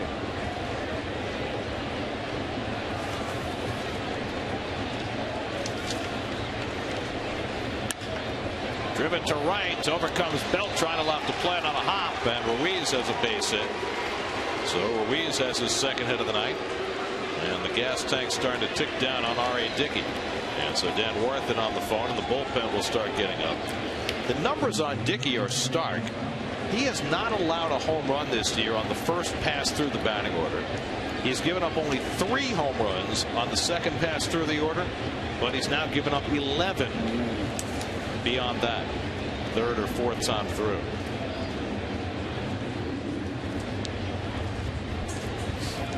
Now Dominic Brown with a runner aboard and 1 out.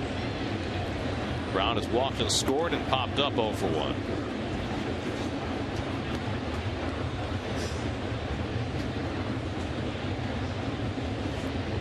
John Mayberry Jr. hitting 8th in the order, waiting on deck. Oh, calling a balk.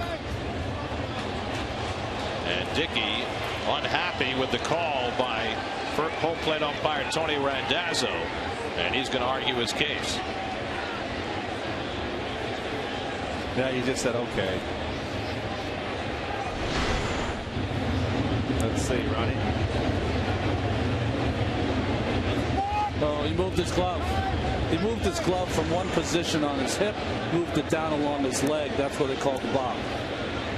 First balk of the season for Dickey. Ryota Igarashi recalled when the Mets traded K-Rod to Milwaukee, getting up in the bullpen. So now Ruiz in scoring position. And it's 2-0 to Dominic Brown.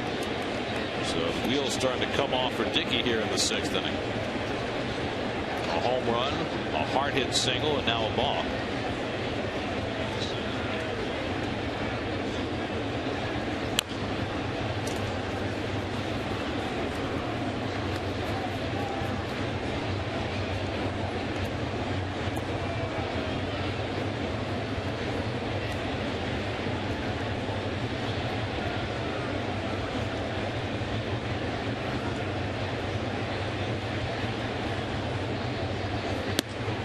High, and now it's 3-1 to Brown. For R.A. Dickey, that balk was his first since 2008 when he was with Seattle.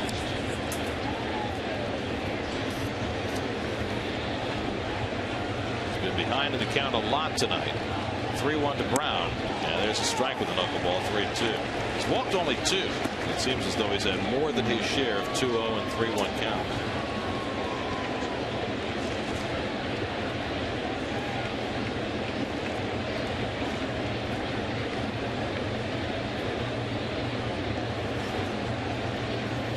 Brown swings through the fastball. Strikeout number 3 for Dickey. 2 out.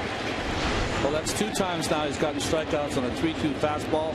Once to Ibanez looking, and here to Dominic Brown swinging. So 2 out. Ruiz still at second, and now John Mayberry, who has the big hit in this game. That's played him to pull in the second inning, since he had only 1 hit to right field all year, and he promptly poked one through the right side of the infield to drive in 2 runs. Mayberry bounced to short his second time up. He's 1 for 2. 100 pitches now for Dicky, and a fastball strike to Mayberry.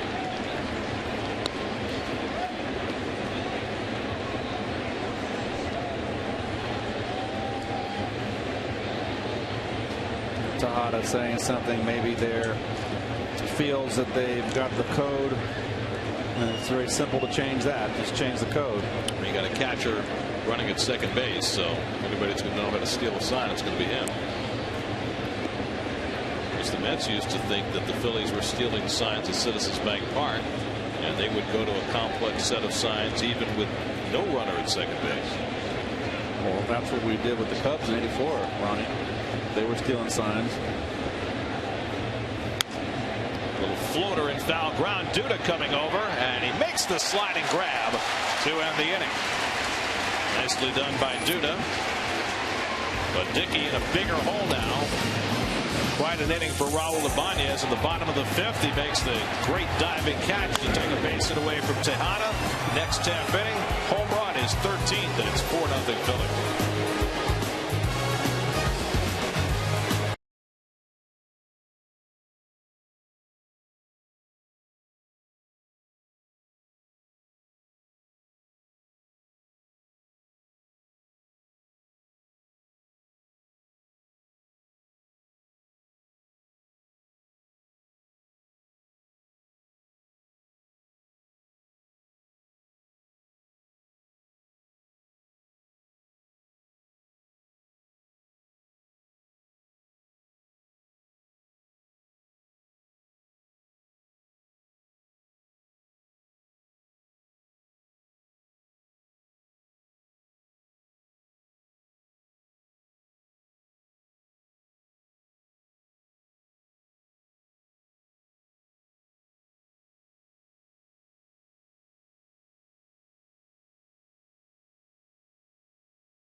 Broadcast team. Yeah, you and a guest could have dinner with us.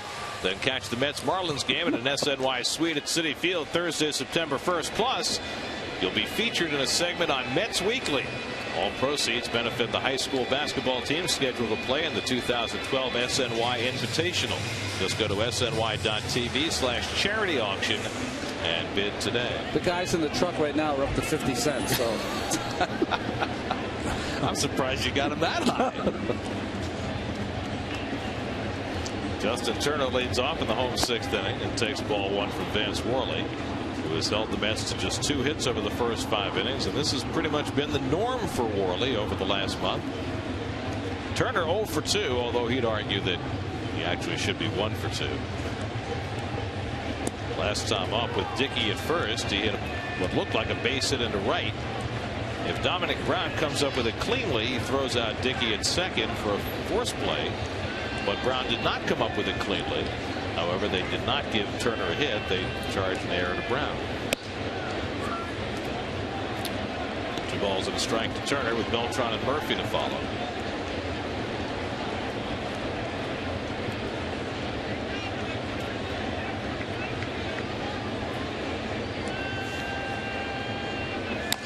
Slow ground ball. In comes Martinez to glove. Nice play by Martinez. One away. You know, Gary and Keith, you try to explain at times how a young pitcher can have so much success early with the Phillies, like a Vance Worley. If you think about it, what do young pitchers struggle with? Being aggressive and going after hitters. 3 out of every 5 nights, he sees a Cy Young performance from 3 pitchers who are aggressive and go after hitters. It can only help your game. Beltran has walked and bounced into a double play. Ron, can you repeat that? I was a little. I got diverted there. I got into that Captain America trailer. I missed that. We had a Captain America trailer right in the middle of Ron's analysis. I try to go when the trailers come on, just in case it's really bad. But maybe no one's paying attention. Maybe we ought to run it again. 1-1 to Carlos, and a check swing. And he stopped it in time. Larry Van over the third base umpire, 2-1. I think Ronnie's point was that I'm only kidding. Worley has good role models with the Phillies. He does.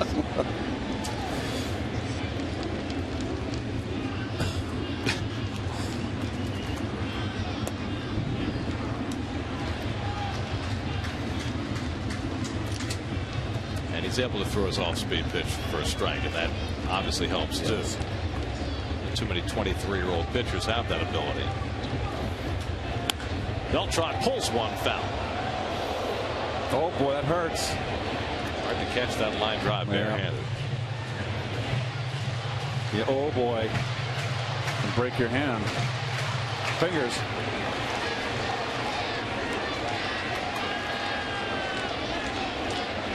Two. Full count to Carlos, who is not seeing a lot of strikes these days. Should see one here, though, right? 4-0 lead. You have to challenge him outer park, try to hit him, have him hit a ball to center field. And there's ball 4, and he's walked for the second time. You know, if you're facing the Mets lineup right now, you've got to identify Beltran and say, you know, he's that guy. That guy we're not. I mean, I agree with you. You have to pitch to him 4-0, but you go into the game with the mindset of that's the guy you just can't let beat you.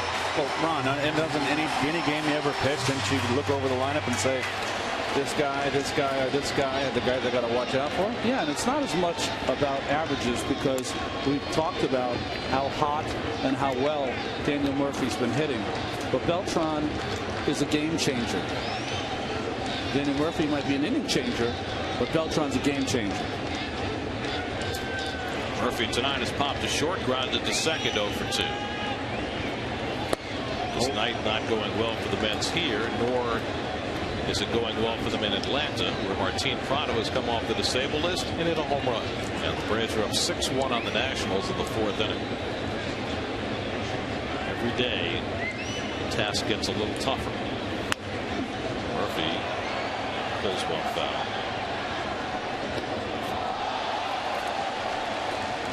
In fact, the Braves have played so well, they're putting some pressure on the Phillies for that division lead. Started the ninth 3.5 out. Pretty good when you're 3.5 out behind the team that has the best record in baseball. The Braves have the second best record in the National League right now. Murphy takes one the other way down the left field line. Foul. Well, the Pirates, who had a terrific, they had a big surprise. You see this ball just slicing foul. They're up 3-0 over those. I'll use your adjective there. Dreadful Astros. They are terrible. 32 games under 500. Pirates pitching has been great all year. Yes, it has. Really carried down. They've been, to me, just the story, the big surprise in the National League. First time they've been above 500 at the All-Star break since their last winning season in 1992. They're only a game out of first place. Cardinals are losing in the 7th, 2-0 to Cincinnati. 0-2 to Murphy. Line drive, base hit. And Murphy hit 3 balls hard during that time at bat. Pulled one foul, drove one the other way foul, and then split the difference. Well, Morley's starting to get his pitches up. He's got to get him down. Nice hitting by Daniel. Yeah, high change up there. Nothing on it to Murphy. Nice hitting. Only the men's third hit of the night, and that'll bring Rich Doobie, the pitching coach, out of the Phillies dugout.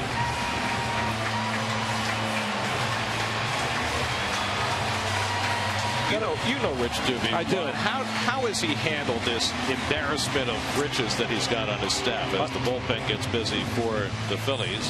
Juan Perez, the left-hander, and Drew Carpenter, the right-hander. You know, the thing about Rich Doobie, he's a very humble guy, very soft-spoken guy. And he said one of the things, when I talked to him, that he had to concentrate on was really tapping into each of his great pitchers and letting them freewheel to do what they do, not getting in the way. That being said, he also needed to work with these Kendricks and these Worleys almost more than you have to work with those guys that are so established. So the Mets with a scoring opportunity. First time they've had a runner in scoring position since Dicky got to second base in the third. Jason Bay has been up twice, both times has flied to right. First and second, one out. And he takes it off the plate, a breaking ball, 1-0. Jason trying to crack out of an 0-for-16 skid against Worley, who's now up to 100 pitches on the night. Lucas Duda, who has a base hit and a walk tonight, on deck.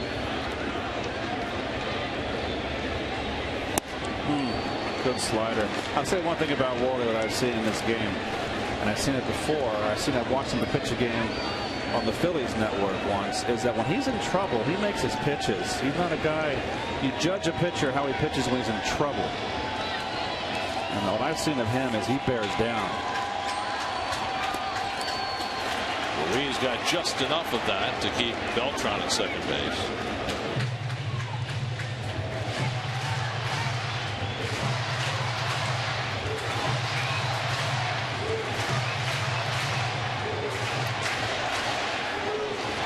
Well, Keith, coming into this game, Worley with runners on base in his last 3 starts. Hitters were 1 for 29. 2-1 to Bay. And Jason takes that breaking ball for a strike, 2-2.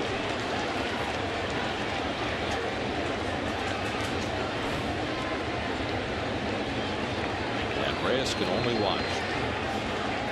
Fastball away, Keith. Going to try to paint him. I wouldn't come in. Just missed. Now it's 3-2. Well, he wanted that call. It was outside. Good eye by Jason. If Bay can get aboard, Duda would come up as the tying run. Big pitch for Worley to make here with the bullpen ready. 3-2 slider here.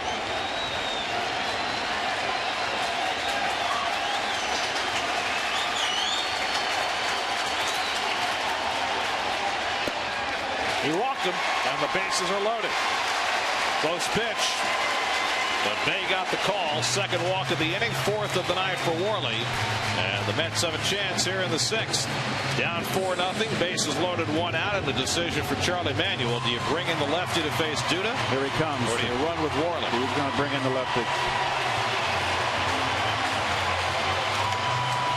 So Worley, who has been terrific tonight, hits a speed bump in the 6th inning with a 4-0 lead.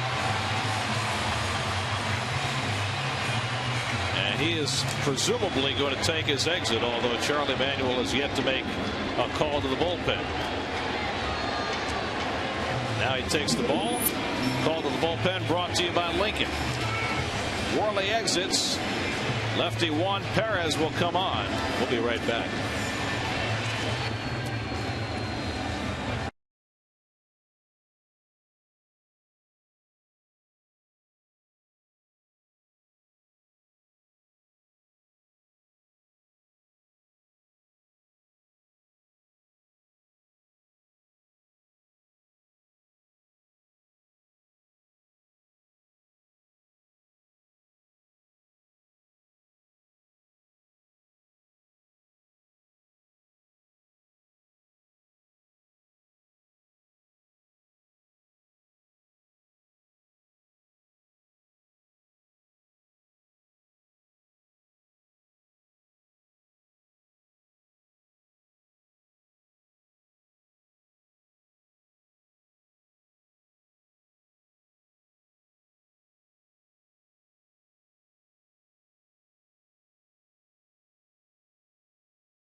the 6th inning, 105 pitches deep. Mets will bring the tying run to the plate against Juan Perez, who the Mets had in spring training a few years ago. In 2006, 24 games with the Pittsburgh Pirates. This will be his 29th major league game, and the bases loaded against the Mets. Last week, Juan Perez became only the 2nd Philly in history to strike out the side on 9 pitches. Scott Hairston will bat for Lucas Duda with the bases loaded and 1 out. Hairston, who had the big home run against Brian Wilson to win the game that R.A. Dicky started on Friday night in San Francisco, up in a big spot here. And he takes a first pitch breaking ball from Perez for a strike. That was nasty. Well, the backdoor slider is always a pitch a hitter is going to take first time, unless he's sitting on it. 32-year-old Juan Perez throws low and inside. It's 1-1. Tim Burdack up in the Mets bullpen.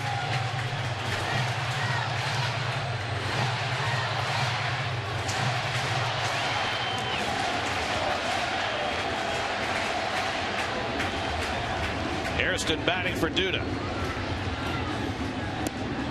There's the fastball from Perez, and it's 1-2. 94 with run. Watch this ball run away. That's a little sinkage. The book on Perez has always been that he can throw lights out, but sometimes has trouble figuring out where it's going. He had some very impressive outings in that spring training in 06 for the Mets, and there was some consideration to keeping him. Check swing, it gets away. In from third comes Beltran with the first Met run. Hairston strikes out, but on the wild pitch, Beltran comes in to cut the Philly lead to 4-1. Well, let's see Ruiz here, what he tries to do. He does everything, just didn't quite move fast enough, and that breaking ball has that spin. The ball always is going to bounce the opposite direction. Just wasn't quick enough to get in front of that thing completely. So the Mets are on the board. Murphy moved to third, Bay to second. Now Ronnie Polina will bat for Josh Tolley with the left-hander in the game.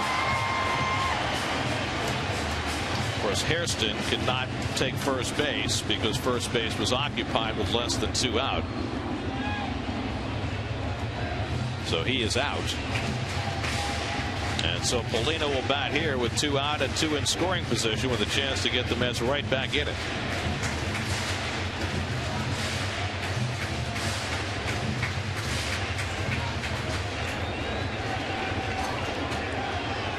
Boy, defenses still refuse to close that hole between first and second. I hear you, and Paulino loves to go the opposite field. Now Utley playing back on the outfield grass, but he should shade over a little more towards the first base line. And you got the outfield defense. You got Mayberry playing Paulino as if he's a pull hitter. Ronnie hitting at .320 for the year. Ball and a strike. Paulino 1 for 6 as a pinch hitter.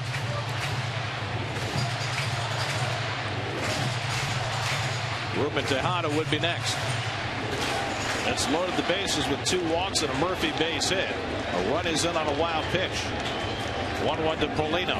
And that one skips up the line.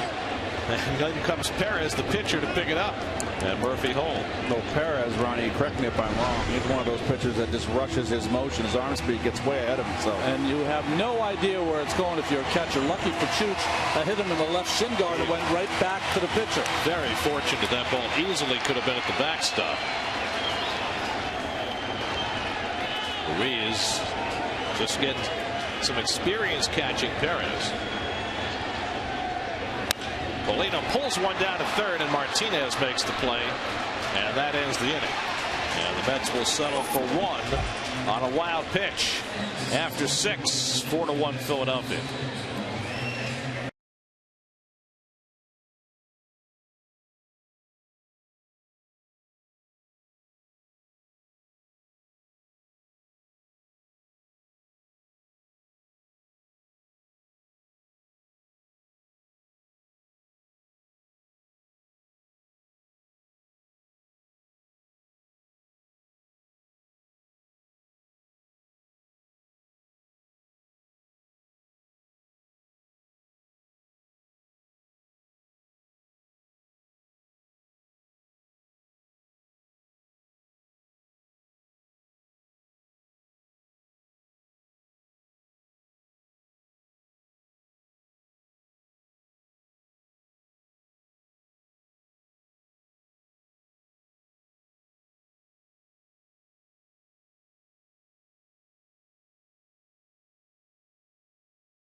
plate.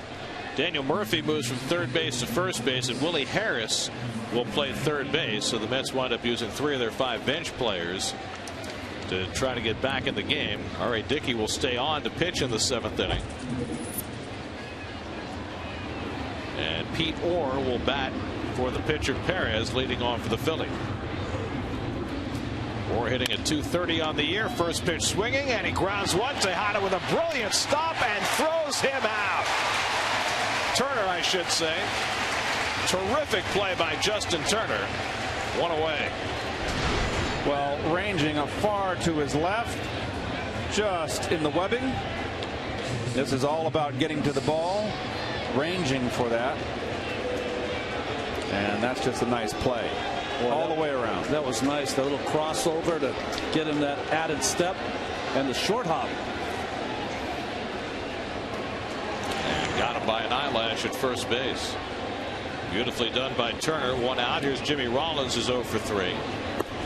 And he takes the knuckleball off the plate for ball 1. Ryan Madson just activated off the disabled list today. He'd been out with a hand injury.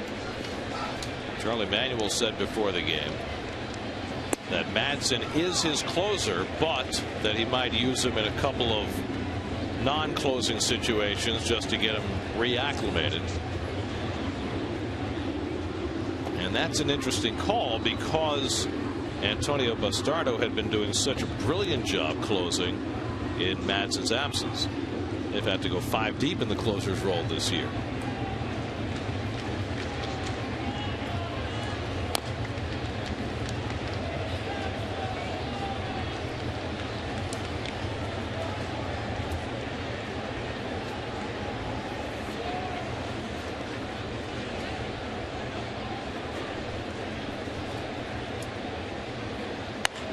Line down the left field line.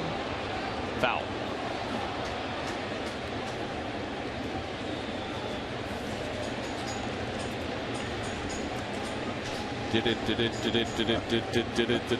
Update from Lakeland. David Wright, who doubled in his first at bat, walked in his second plate appearance. He's dominating the Florida State League. Traditionally a hard place to hit, isn't it? Florida State League? Yes, humid, very hot, balls and carry.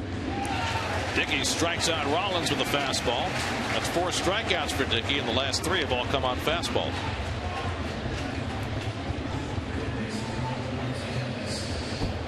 So 2 out and nobody on. Here's Michael Martinez. Martinez 0 for 2 and a walk. Now, Dicky has gone 7 innings or more in 6 of his last 8 starts. He's 1 out away from doing it again. His last start in San Francisco allowed just 2 runs in 7 innings, wound up with a no decision. That's a game the Mets won with 3 in the 9th. But like it's been all year long, every time that Dicky has gone 7 innings or more, his record 2 and 4. Jim Burdick ready to go. This could be Dicky's last hitter either way, because we've got Utley and Howard behind Martinez. Perfect spot for Burdick if the need presents. 1 and 2 to Martinez.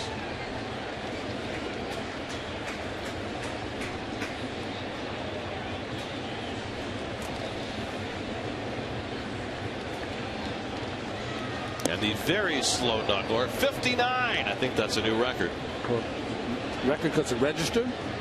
We haven't seen 59. We've seen a couple under the radar speed. It's an Al Geiberger pitch. Swing and a miss. He got him with a fastball. From 59 to 86. Back-to-back strikeouts for Dicky to end his night. 4-1 Phillies at the 7th inning stretch.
thoughts on what it takes to be a team leader.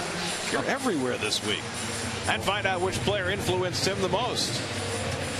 They corral me into doing that one. We have to guess. Plus, a look back at the biggest surprises of the first half on Mets Weekly. New episode Sunday at 6 only on SNY. Let me think. The player who influenced him the most. We've never heard that story. LB. Ryan Madson saw the pitch the bottom of the 7th inning.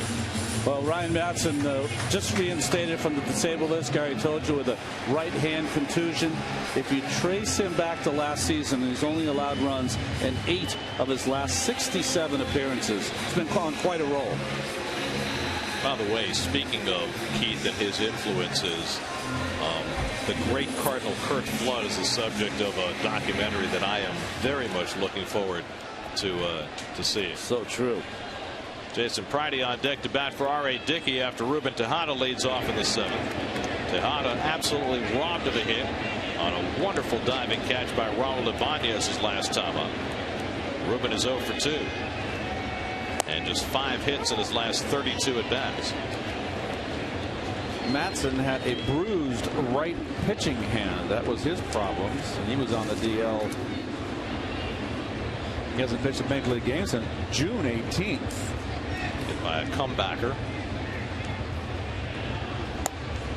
There's the changeup of his. He got a great curveball too. You know, he's always had 3 or 4 pitches. They've always thought that maybe he could be a starter, but has been better suited to the bullpen. And has had a love-hate relationship with the closer's role. This year he's done well when asked to close, but in the past not so much. Well, the Phillies have used 4 closers this year due to injury. And the 5th guy hasn't even pitched. The guy who was supposed to be their closer, Brad Lidge. So they're already on plan E. And a good changeup gets Tejada 1 away. New York Mets baseball on SNY is brought to you by Pepsi Max Field of Dreams. You can play ball with MLB legends in your hometown. Visit MLB.com/Pepsi Max to pick your team and enter. Remember, if you build it, they will come. By freescore.com, 3 credit scores, 1 place. And the hit series Storage Wars is back with another high-stakes season. Don't miss the season premiere of Storage Wars this Wednesday night at 10, only on A&E. Jason Pridey pinch hitting, takes a strike from Madson.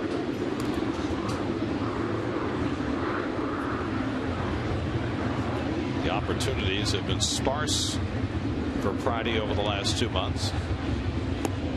Good changeup by Madson. Boy, he looks like he's in midseason form. Well, Madson was about 6'4". Watch him when he approaches the plate. He almost has those I don't know shoulders, like shrugs them up before he delivers that pitch, almost like he makes himself taller. Did you see that grip on that changeup, Ron? He had his fingers spread apart. Wow, what another good one. Back-to-back strikeouts for Madson in his return from the disabled list. This changeup, Keith, and you notice that it just tails down and away, never gets there. So 2 out and nobody on. Now Angel Pagan 0 for 3 tonight and 0 for his last 13. Mets offense has gone into deep freeze now. Remember, they faced 4 all-star pitchers in a row heading into the all-star break. Kershaw in L.A. and then Vogelsong, Lincecum, and Kane in San Francisco. And there was talk of the Mets facing 7 straight all-star starters as Tim Murdoch is up, but Charlie Manuel opted to give Lee and Halladay a few extra days coming out of the break. The record was, I believe, the St. Louis Cardinals back during the war, back in the 40s, that faced 6 all-star pitchers in a row. And they had won 5 of those 6 games. When you have those kind of riches, Charlie Manuel can be very patient on when they pitch. Well, Worley pitched well enough tonight. Pagan gets under one to center field. Should be easy for John Mayberry. And so Madson, first time pitching in a month. 1-2-3 inning with a couple of strikeouts. On to the 8th we go with Utley and Howard coming up for the Phils.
Bigelow T. Charlie Manuel's a plain-spoken guy. We're at the halfway point. A lot of good things can happen. We look good today, but the race is through September. That's 2 stanzas into a country and western song right there from Charlie. Tim Burdack on to pitch the 8th inning for New York with the big left-handed bats of Utley and Howard coming up. Well, I think it's important to look at his numbers from the first half. You can see that ERA just under 4. Key for him is that against left-handed hitters, 259. That's a little too high for Tim Burdack. Pitched a hitless inning in San Francisco his last time out on Saturday, and Utley takes a fastball for a strike. Michael Stutz, who's been very important in the Phillies bullpen the last 6 weeks, getting himself ready for the 8th inning. Now, one bad inning costing R.A. Dicky tonight, as Utley pulls one to right. Beltran is there to pick off the liner, one away. Dicky gave up 3 runs in the 2nd inning, and there wasn't a lot hard hit in that inning, but an old-time walk to Dominic Brown, a defensive overshift that cost the Mets on a base hit by Mayberry, and 3 runs later, that right now is enough for the Phillies to have a 3-run lead. Last season was such a magical season for R.A. He was always able to make that pitch to get him out of those big innings, stay away from the crooked numbers. That's the 6th time this season, Gary, he's given up 3 or more runs in an inning. Dickey through 7 innings, allowed 4 runs, 6 hits, 2 walks, 5 strikeouts, a wild pitch, a home run, and a walk. 114 pitches, matching his season high. Now Howard digs in against Burdack. The Mets have the overshift on. Howard twice has grounded into the shift and then fly deep to center field in the 3rd, and Pagan made a very nice catch going away. Howard just 3 for 15 in his career against Burdack. And if the Mets become sellers at the deadline, Burdack is certainly a guy who will draw interest. Anytime you've got a veteran situational left-hander, a contending team is at least going to be interested in his services. You could probably say the same about Jason Isringhausen with the experience that he has.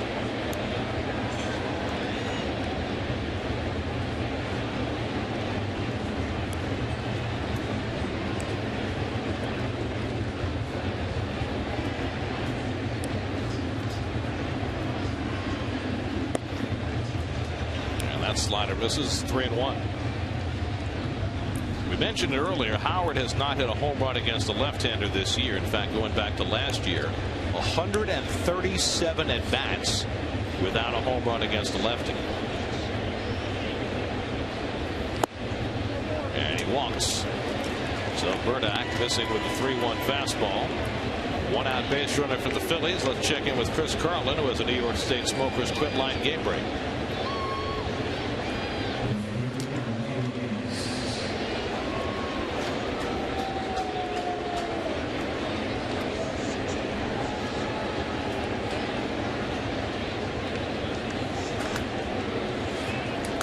Day at the office for Levon Hernandez. And so the Mets 7.5 behind the Braves starting the day, trailing here. Braves ahead. Ibanez, it's a double play ball right at Turner, but he botches it and has to settle for the out at first. So you can't ask for a better placed routine 4-6-3 double play ball. But Turner, who made a great play in the last inning, botches the routine play. Well, he just wants to rush. He didn't have to rush that double play. Let's see. No, he didn't rush it at all. He just ball came up a little bit and he just botched it. He's mad at himself. That's inning ending right there. So the inning remains alive. Howard at second with 2 out. And here's Ruiz, who's 2 for 3. And the Mets are going to walk him intentionally and pitch to the left-hand hitter Dominic Brown. Those are the little things that we saw creeping into the Mets play on the recent road trip in Los Angeles and San Francisco. The inability to turn to double play, which is mandatory at this level of the game. Well, we've said it all year. You're right, Ron. That Saturday game in San Francisco, when the Mets failed to turn 4 separate double play opportunities, leading to every San Francisco run in that game.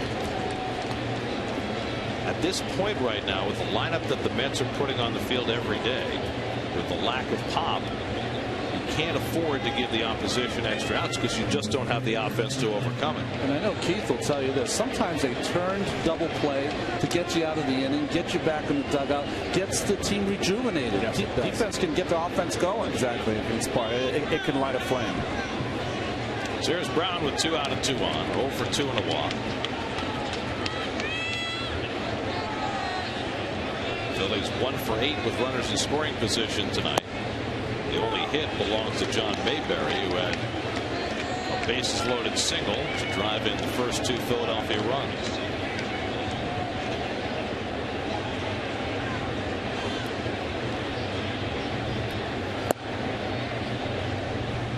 Ball and a strike to Brown. Howard at second, Ruiz at first. No speed out there with 2 outs.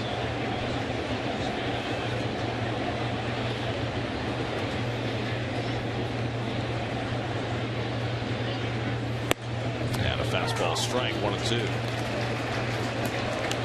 You see, there's the thing. With Burdick loves to throw his slider. You don't have to look for it. You can look for a fastball middle away, gear fastball, and adjust to the breaking ball. And the only pitch you take is the fastball in. Sharply run it to Tejada. He botches it, and it's too late to second base. So both middle infielders on routine ground balls, unable to get the handle, and the Mets unable to put this inning away. And Terry Collins heads out to the mound, and he's going to bring Igarashi into the game to face John Mayberry. Well, sure-handed Tejada. Very seldom you see that. That ball was a bullet, and he normally makes that play. Now Burdick, through no fault of his own, will leave without the inning being completed. Igarashi, just back from the minor leagues, will come on, and we'll be right back.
Igarashi back with the Mets. And when you watch Igarashi when he was in the minor leagues working with pitching coach Ricky Bonas, really worked on his curveball. Not that they trashed the split finger and took it away, but his curveball is the pitch that really got him that 0.87 ERA in Buffalo.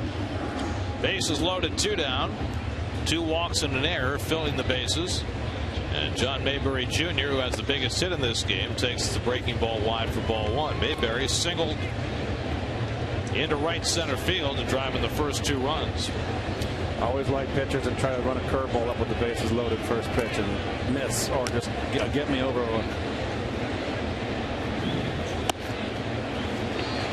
And now Igarashi behind 2-0. DJ Orosco up in the bullpen.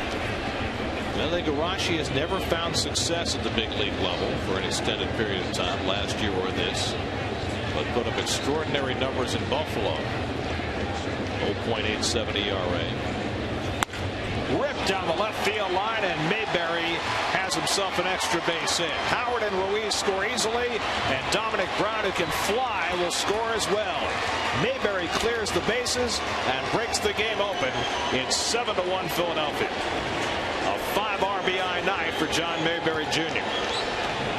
Well, this young man's got a future. 2-0 fastball, bases loaded, got to come in, and he's not going to let that one pass, and that's a rocket down the line.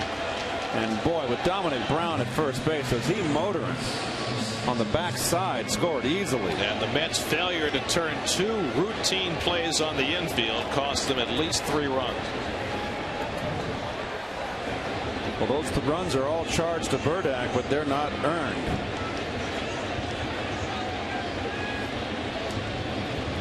Now Ross Glode will bat for the pitcher, with Mayberry at second and 2 out.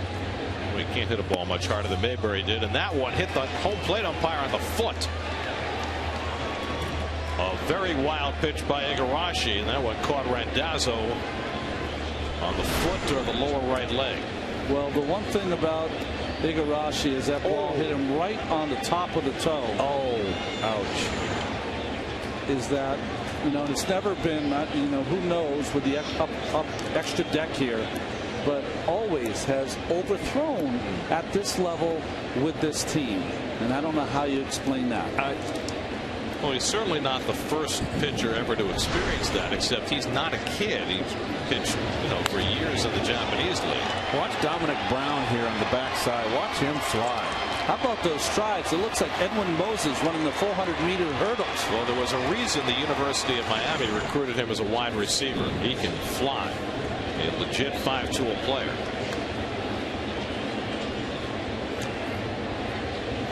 Well, you know, Igarashi, when he first year, before he hurt himself and pulled a hammy, he wasn't overthrowing. He was throwing great. I think it was the first month of the season. Then he pulled that hamstring, and he's never been the same. He's been overthrowing ever since. And that curveball sits high. And, you know, you look at his minor league numbers, stellar. You look at what he's done in the big leagues, not so stellar. Reminds me of when Heath Bell used to be on the Norfolk Express, going back and forth. By the way, did you see Heath's act in the All-Star game? Oh, God, that was weak. He sliding in from the bullpen. I like Heath, but that was. I hope he got a bill from the ground crew. Big divot.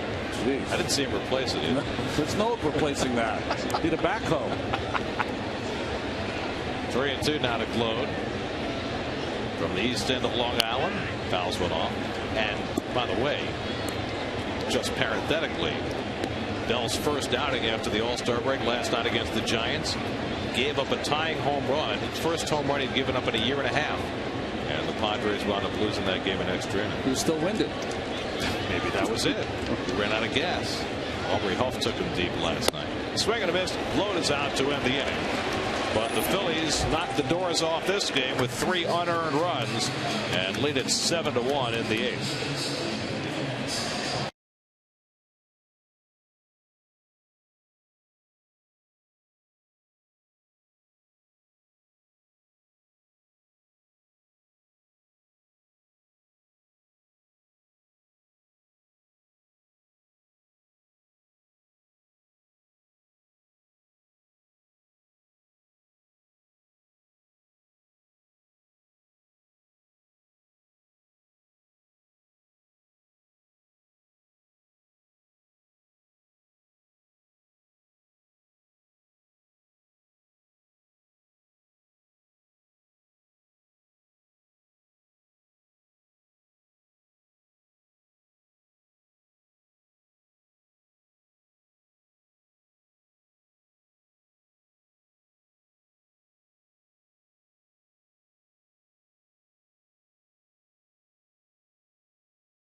Last team to have 4 pitchers with 9 wins and an under 3 ERA at the All-Star break. Well, of course it was the 86 Mets. Let's see. Darling 9-2, 2.84. Sid Fernandez 12-2, 2.67. Doc Gooden 10-4, 2.77. Bobby Ojeda 10-2, 2.24. Bobby O, bragging rights. Bragging rights for Bobby O. Michael Stutz, who's done a fine job out of the Phillies bullpen, will come on to pitch the bottom of the 8th. Boy, they've had a lot of new guys. Stutz, the closer when he was at Oregon State, has really come up to the big leagues quickly and has had no problem adjusting. Justin Turner, who botched one of 2 plays on the infield in that top of the 8th that led to 3 Philadelphia runs, leads off in the bottom of the 8th. Turner is 0 for 3 and he takes a strike. Nice little 94-mile-an-hour fastball. Vance Worley, the starter, went 5 1/3, allowed 1 run and 3 hits.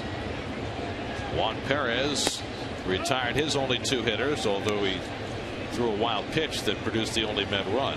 And then Ryan Madson, fresh off the DL, looked like he had never left. A 1-2-3 7th with a couple of strikeouts.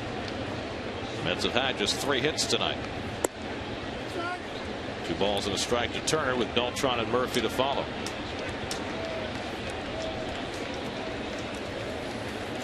By the way, you know that after the game tonight, they're going to have pyrotechnics night here at Citi Field.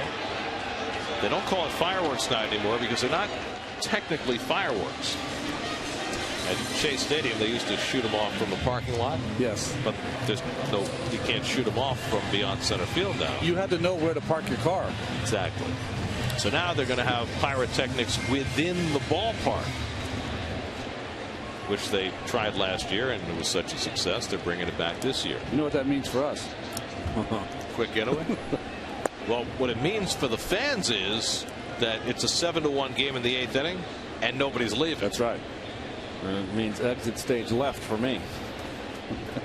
Literally left. You have any trouble parking your car today? No, I got here early. There wasn't a big blue van blocking your parking space? No. You must have moved.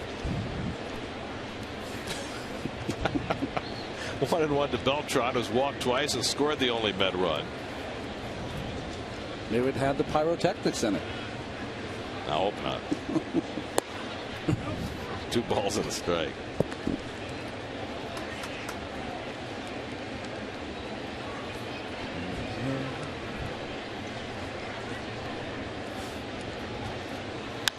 And Beltran socks one to deep center. Back goes Mayberry to the track. Back at the wall. It's out of here. Carlos Beltran with his 14th home run of the year. Dead central. And it cuts the Phillies lead to 7-2.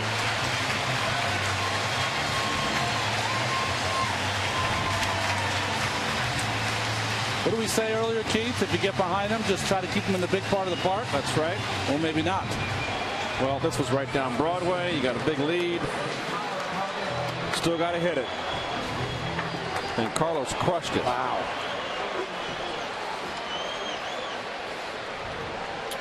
So number 14 for Beltran. Well, here it is. Right down the middle, and Carlos all over it. That's a long way, folks. Just missed the apple, which rose in tribute. Cryo TV pitch differential. Nope, that's called right down Broadway and right into the meat of that bat. Murphy 1 for 3 today. Takes the changeup, 2-1. Well, how big do those 3 runs the Mets handed the Phillies look now?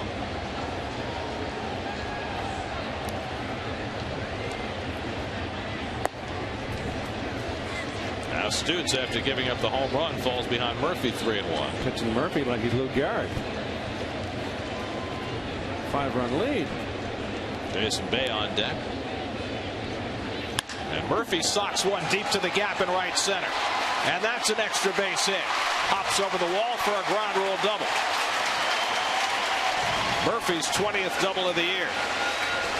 Back-to-back extra base hits for the 3 and 4 hitters. Well, you fall behind, you got to come in.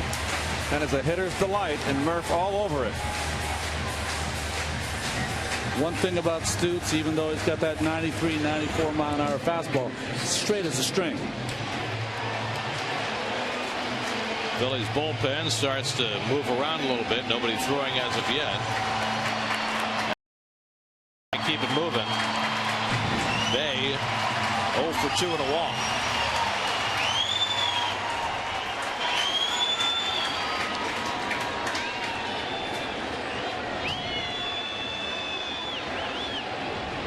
Day trying to snap out of an 0 for 16 streak.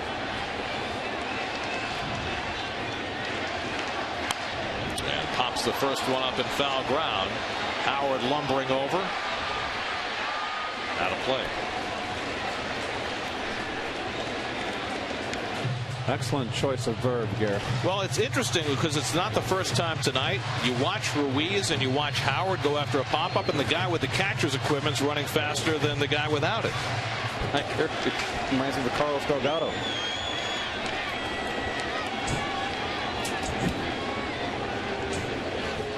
They could both hit. Yes, they could. Oh, boy, threw that fastball right by him. Jeez, right by him. That's some cheddar.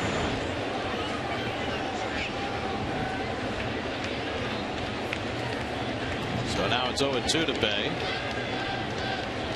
With Murphy at second. And Jason hooks one down the left field line. Foul.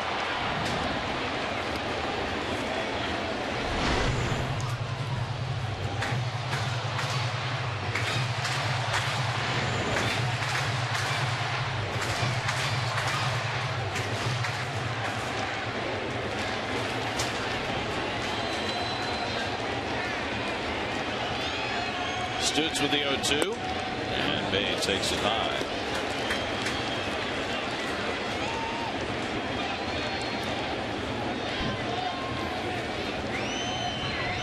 Willie Harris on deck to bat for the first time.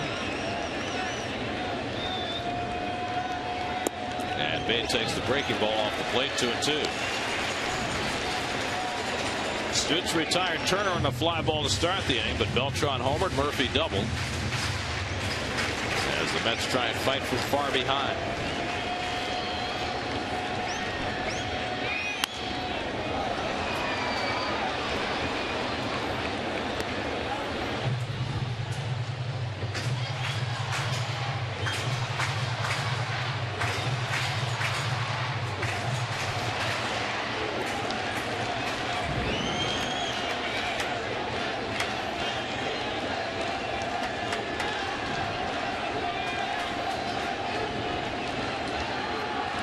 This will be the 7th pitch of the at-bat to Bay. And Jason goes down on the breaking ball. 2 out. 8 strikeouts tonight for Philly pitcher. Well, this has got all kinds of play. That's a hanger.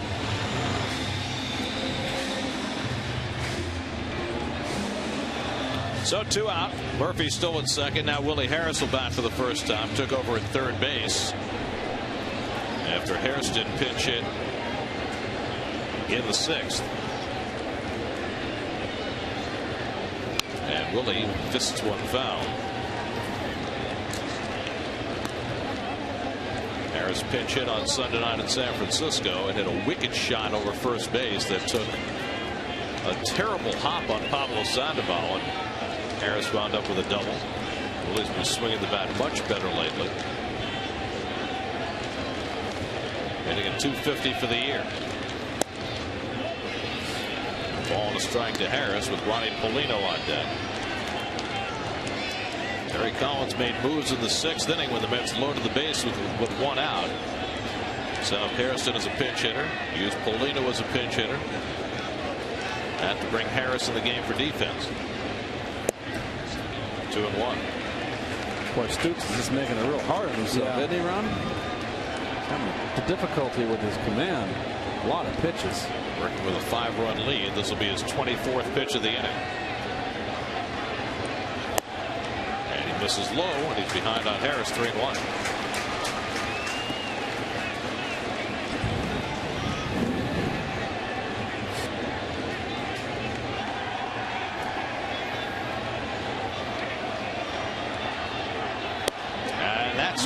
strike. Sorta. 3-2. There goes a gift there. That ball is not only up, running away. Let's check it out. You have a catcher of Ruiz's excellence has to move that ball back in the strike zone. Let you know where that pitch was. 3-2 to Harris, and Willie lofts one foul. By the way, did you see the Sports Illustrated story on Carlos Ruiz this week? One of the best I've read. Gary Smith is a marvelous, marvelous writer, and he captured the essence of Carlos Ruiz.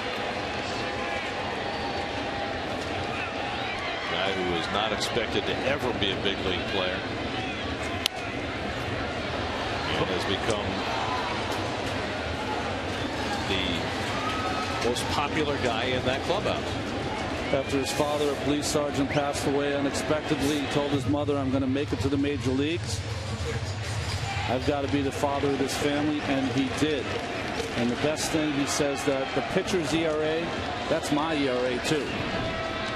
We're together.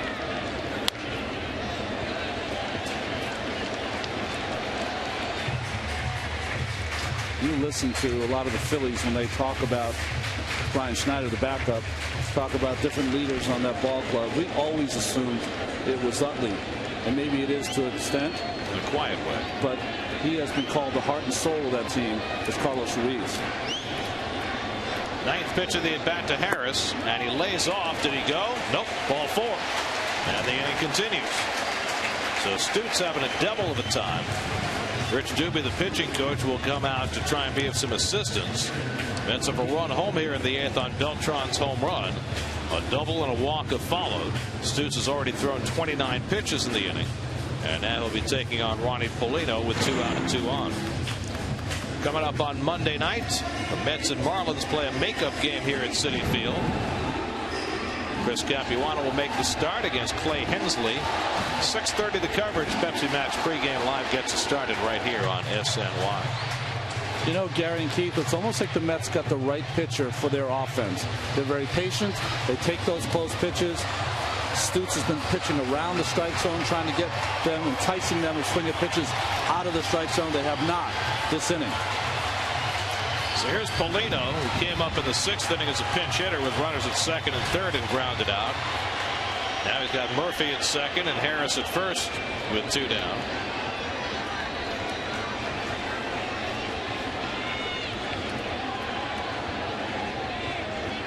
And Ronnie lays off. Ball 1. That's 30 pitches in the inning for Stutes, and still going. Can't get his breaking ball over, and in trouble. Got to look middle in here. Polino could not stop the swing. That's a big turn in this at bat. 1-1. Well, I don't think he went. Home plate umpire Tony Randazzo didn't even ask for help. Called it himself. 1-1 to Polino. He lofts one down the right field side, and then it'll go out of play. Foul ball. 1-2.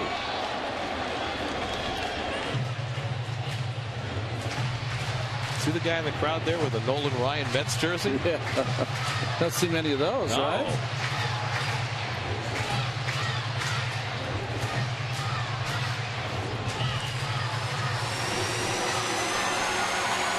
Beltran's homer gave the Mets some life here in the 8th. Well, the crowd trying to give them some more. 1-2 to Polino. And another foul ball.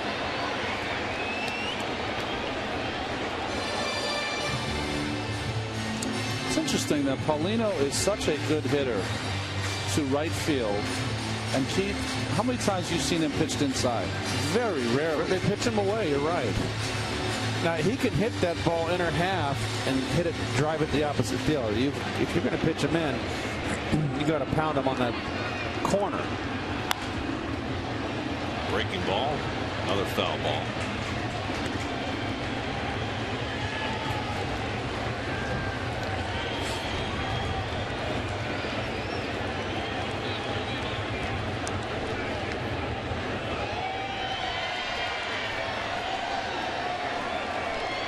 Again, the 1-2. And That missed. 2-2. Like watching paint dry. Michael Stutz has faced 6 batters in this inning. He's already thrown 35 pitches. This will be the 7th pitch to Paulino. And he floats one to the right side, and there's Utley to grab it. And that ends the inning. So the Mets managed just 1 run through those 36 pitches. Carlos Beltran's 14th home run of the year. Just to the right of the apple. A prodigious shot by Beltran cuts the Philly lead to 7-2.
It's closer Beato, Igarashi, Isringhausen, Parnell. Text 57508 or SNY.TV to cast your ballot. No closer necessary tonight with the Mets down 7-2. So DJ Carrasco will pitch the top of the ninth. Well, you look at his first half numbers. Was sent down earlier in the season. His walks to strikeouts almost 1-to-1. Walks too much for DJ in the first half. Top of the batting order, Jimmy Rollins leads off and takes a strike. Carrasco pitched Sunday night in San Francisco, gave up hits to the first 2 batters to face him, allowing John Neese's 2 inherited runners to score. I meant to ask you about that, Ronnie. The starting pitcher who's never pitched in relief before being asked to do it on the day before the All-Star break. I know there was a day when every starting pitcher was ready that day before the break. You know, the reason I always love to be out there is because Tom Seaver told me, he goes, you've got to be in that bullpen. You might steal a win. So you always used to think it as a positive to go in there. But it's one of those things, Gary, where if you have a depleted bullpen, or like John's being left-handed, or you start an inning, it's something where maybe you can get a couple innings for your team before the break. John Scansey had a bad play made behind him, then he gave up a hit in the gap. Found him cost him a couple of runs. You know, I think the key for any starting pitcher that goes in the bullpen is when you're called, that heart rate goes straight up, and you got to really take your time. Make sure that you do your routine like you do before you start. Rollins hits one out to right center, and there's Pagan to grab it, 1 away. Let's check in with the guys in the studio, see what's coming up on Lincoln Post Game Live. Here's Chris Carlin and Bobby Ojeda, guys.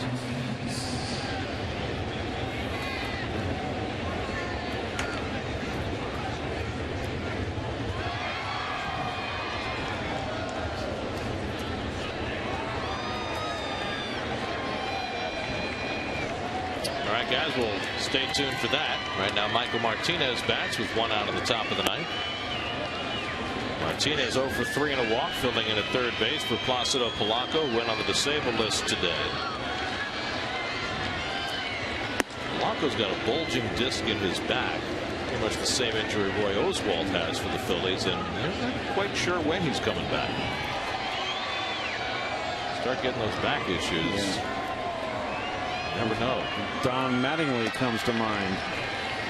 And put an end to his terrific career. Shortened that one big time.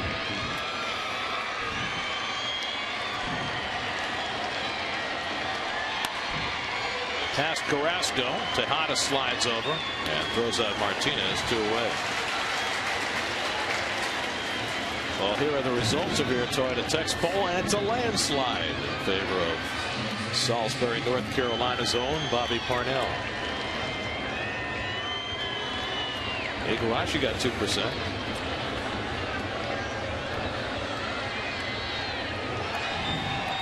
Well, it's interesting. Terry Collins talked about it before the game. He said it would be bullpen by committee, but he also said, I think you might ask the question, Gary, that those kind of things seem to iron themselves out a lot quicker than you think. One guy gets hot, you go with the hot hand.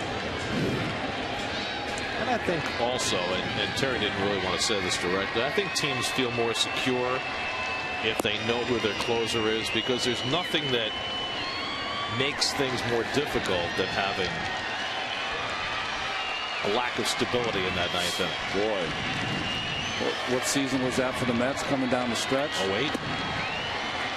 Billy Wagner got hurt. I mean, literally, you could have thrown some balls in the air, wherever it landed, use that person for that individual night. Well, anytime you have, whether you have a closer or not, is not getting the job done too.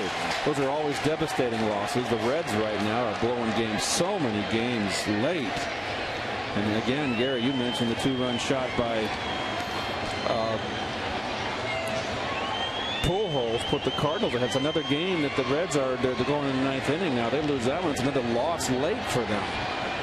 Those are devastating losses and demoralizing. Utley's 1 for 4 tonight, doubled back in the third. Turner to his right, nice backhand pickup, and a good scoop at first by Murphy, and they get Utley. Well, that's the second fine play that Turner's made tonight. 1-2-3 inning for Carrasco. 7-2 Phils going to the bottom of the ninth.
IOTV. Get the best of it in HD free with IOTV. By Rums of Puerto Rico, just think Puerto Rican rum, aged by law for true excellence. To learn why Puerto Rico does it better, visit rumcapital.com. By New York Community Bank. By Bowlmore Lanes, the world's most famous bowling alley, now open in Times Square on 44th Street. Shouldn't you bowl more? By Kia Motors. To learn more, visit kia.com. By Geico. And by the $1 million Meadowlands Pace, Saturday, July 16th, post time, 7 p.m. Antonio Bastardo will try and get the final 3 outs for the Phillies. Well, see his ERA and batting average against, both #1 in the National League. He's made 17 straight scoreless appearances and has allowed one hit in the last 45 at-bats. That's ridiculous. It is off the charts. 33 innings this year, 11 hits allowed. Coming up tonight on Geico Sports Night after the post game, Carlos Beltran, as he's had to do every day, addresses trade rumors. The Marlins have been rolling. They had their 6-game winning streak snapped today. Will Jack McKeon come back next year at 83? And football on the horizon, baby. Geico Sports Night tonight after the post game. Mets down 7-2 as they bat in the bottom of the ninth. Mets have scored just 5 runs in the last 3 games. Held to 5 hits tonight. Ruben Tejada leads off against Bastardo. Tejada 0 for 3 tonight. And first pitch swinging, fouls off the fastball. Nick Evans has come out on deck, last man on the Mets bench. For Terry Collins, he'll bat for the pitcher, and the Angel Pagan behind him. Tomorrow it's John Neese against Cole Hamels in game 2 of the series. We're back with you Sunday on Picks 11 for the final game of the series with Mike Pelfrey against Kyle Kendrick. Ball and a strike to Tejada. A lot on Neese's shoulders tomorrow. Every day that slips by for the Mets with a loss or an Atlanta win pushes Sandy Alderson that much closer to pulling the trigger.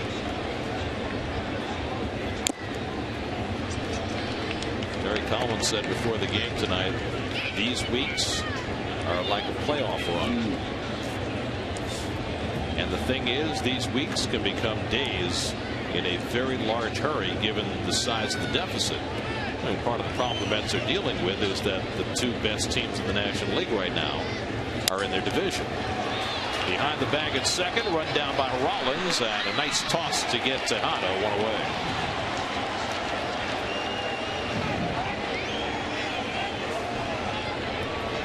The Mets are sitting in the National League Central right now, a game over 500 going into this game. They're 2.5 games out of first place. Yeah. But that's not the case. Yep. You always mold your team anyways to compete in your division, don't you? Well, it's a difficulty that the teams in the American League East have had to deal with for a long time, chasing those 2 front runners. And the Mets are getting some of that medicine as well. Now Nick Evans, who hit a home run in San Francisco on Sunday night, his first big league home run of the year.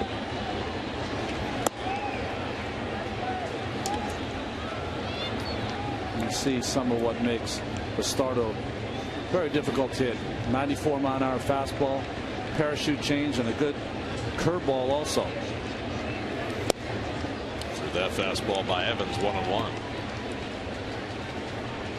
He's not afraid to throw inside, too.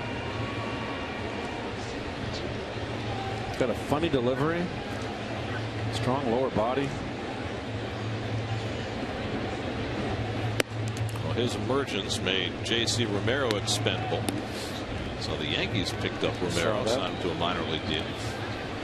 Bastardo's a guy that 2 seasons ago came up and down 4 or 5 times. So he's withstood a lot of rejection. Evans pops one a mile high, and Utley calls. 2 out. 1 hit and 47 at bats. So the Mets are down to their final out. Angel Pagan, who's 0 for 4 tonight and 0 for his last 14. Mets have had some bats go very cold these last few games against top flight pitching. Pagan 0 for his last 14. Bay 0 for his last 17.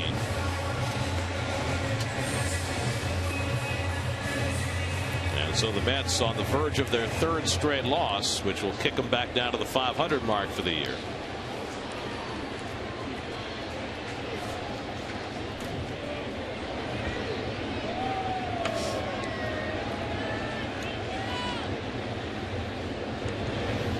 And Pagan takes a strike.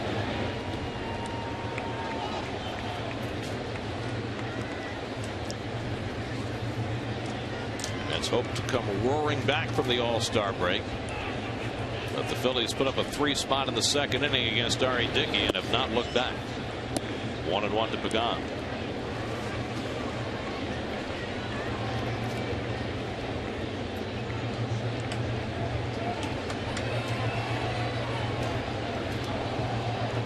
Dicky went 7 tonight. Gave up 4 runs.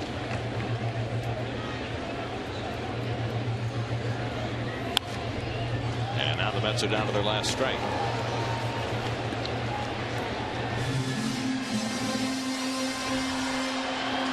Well, this is a much different looking Bastardo than the one we've seen in the past. He's young. He's throwing strikes, Ron. He's so confident out there. He's kind of figured out his mechanics too. He just gets to the very top, pauses, and lets it fly. And he strikes out Pagan to put on the bow. So Bastardo pitches a 1-2-3 ninth.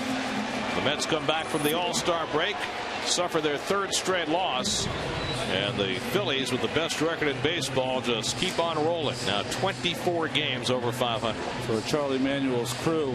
As far as the pitching concerned, R.A. Dickey, for the 6th time this season, gave up an inning with 3 runs or more. That led to his downfall. And Tim Burdack, really, the defense let him down. Igarashi, an ineffective 1/3 of an inning in his first appearance back. Well, the Mets just did not play well, did not hit.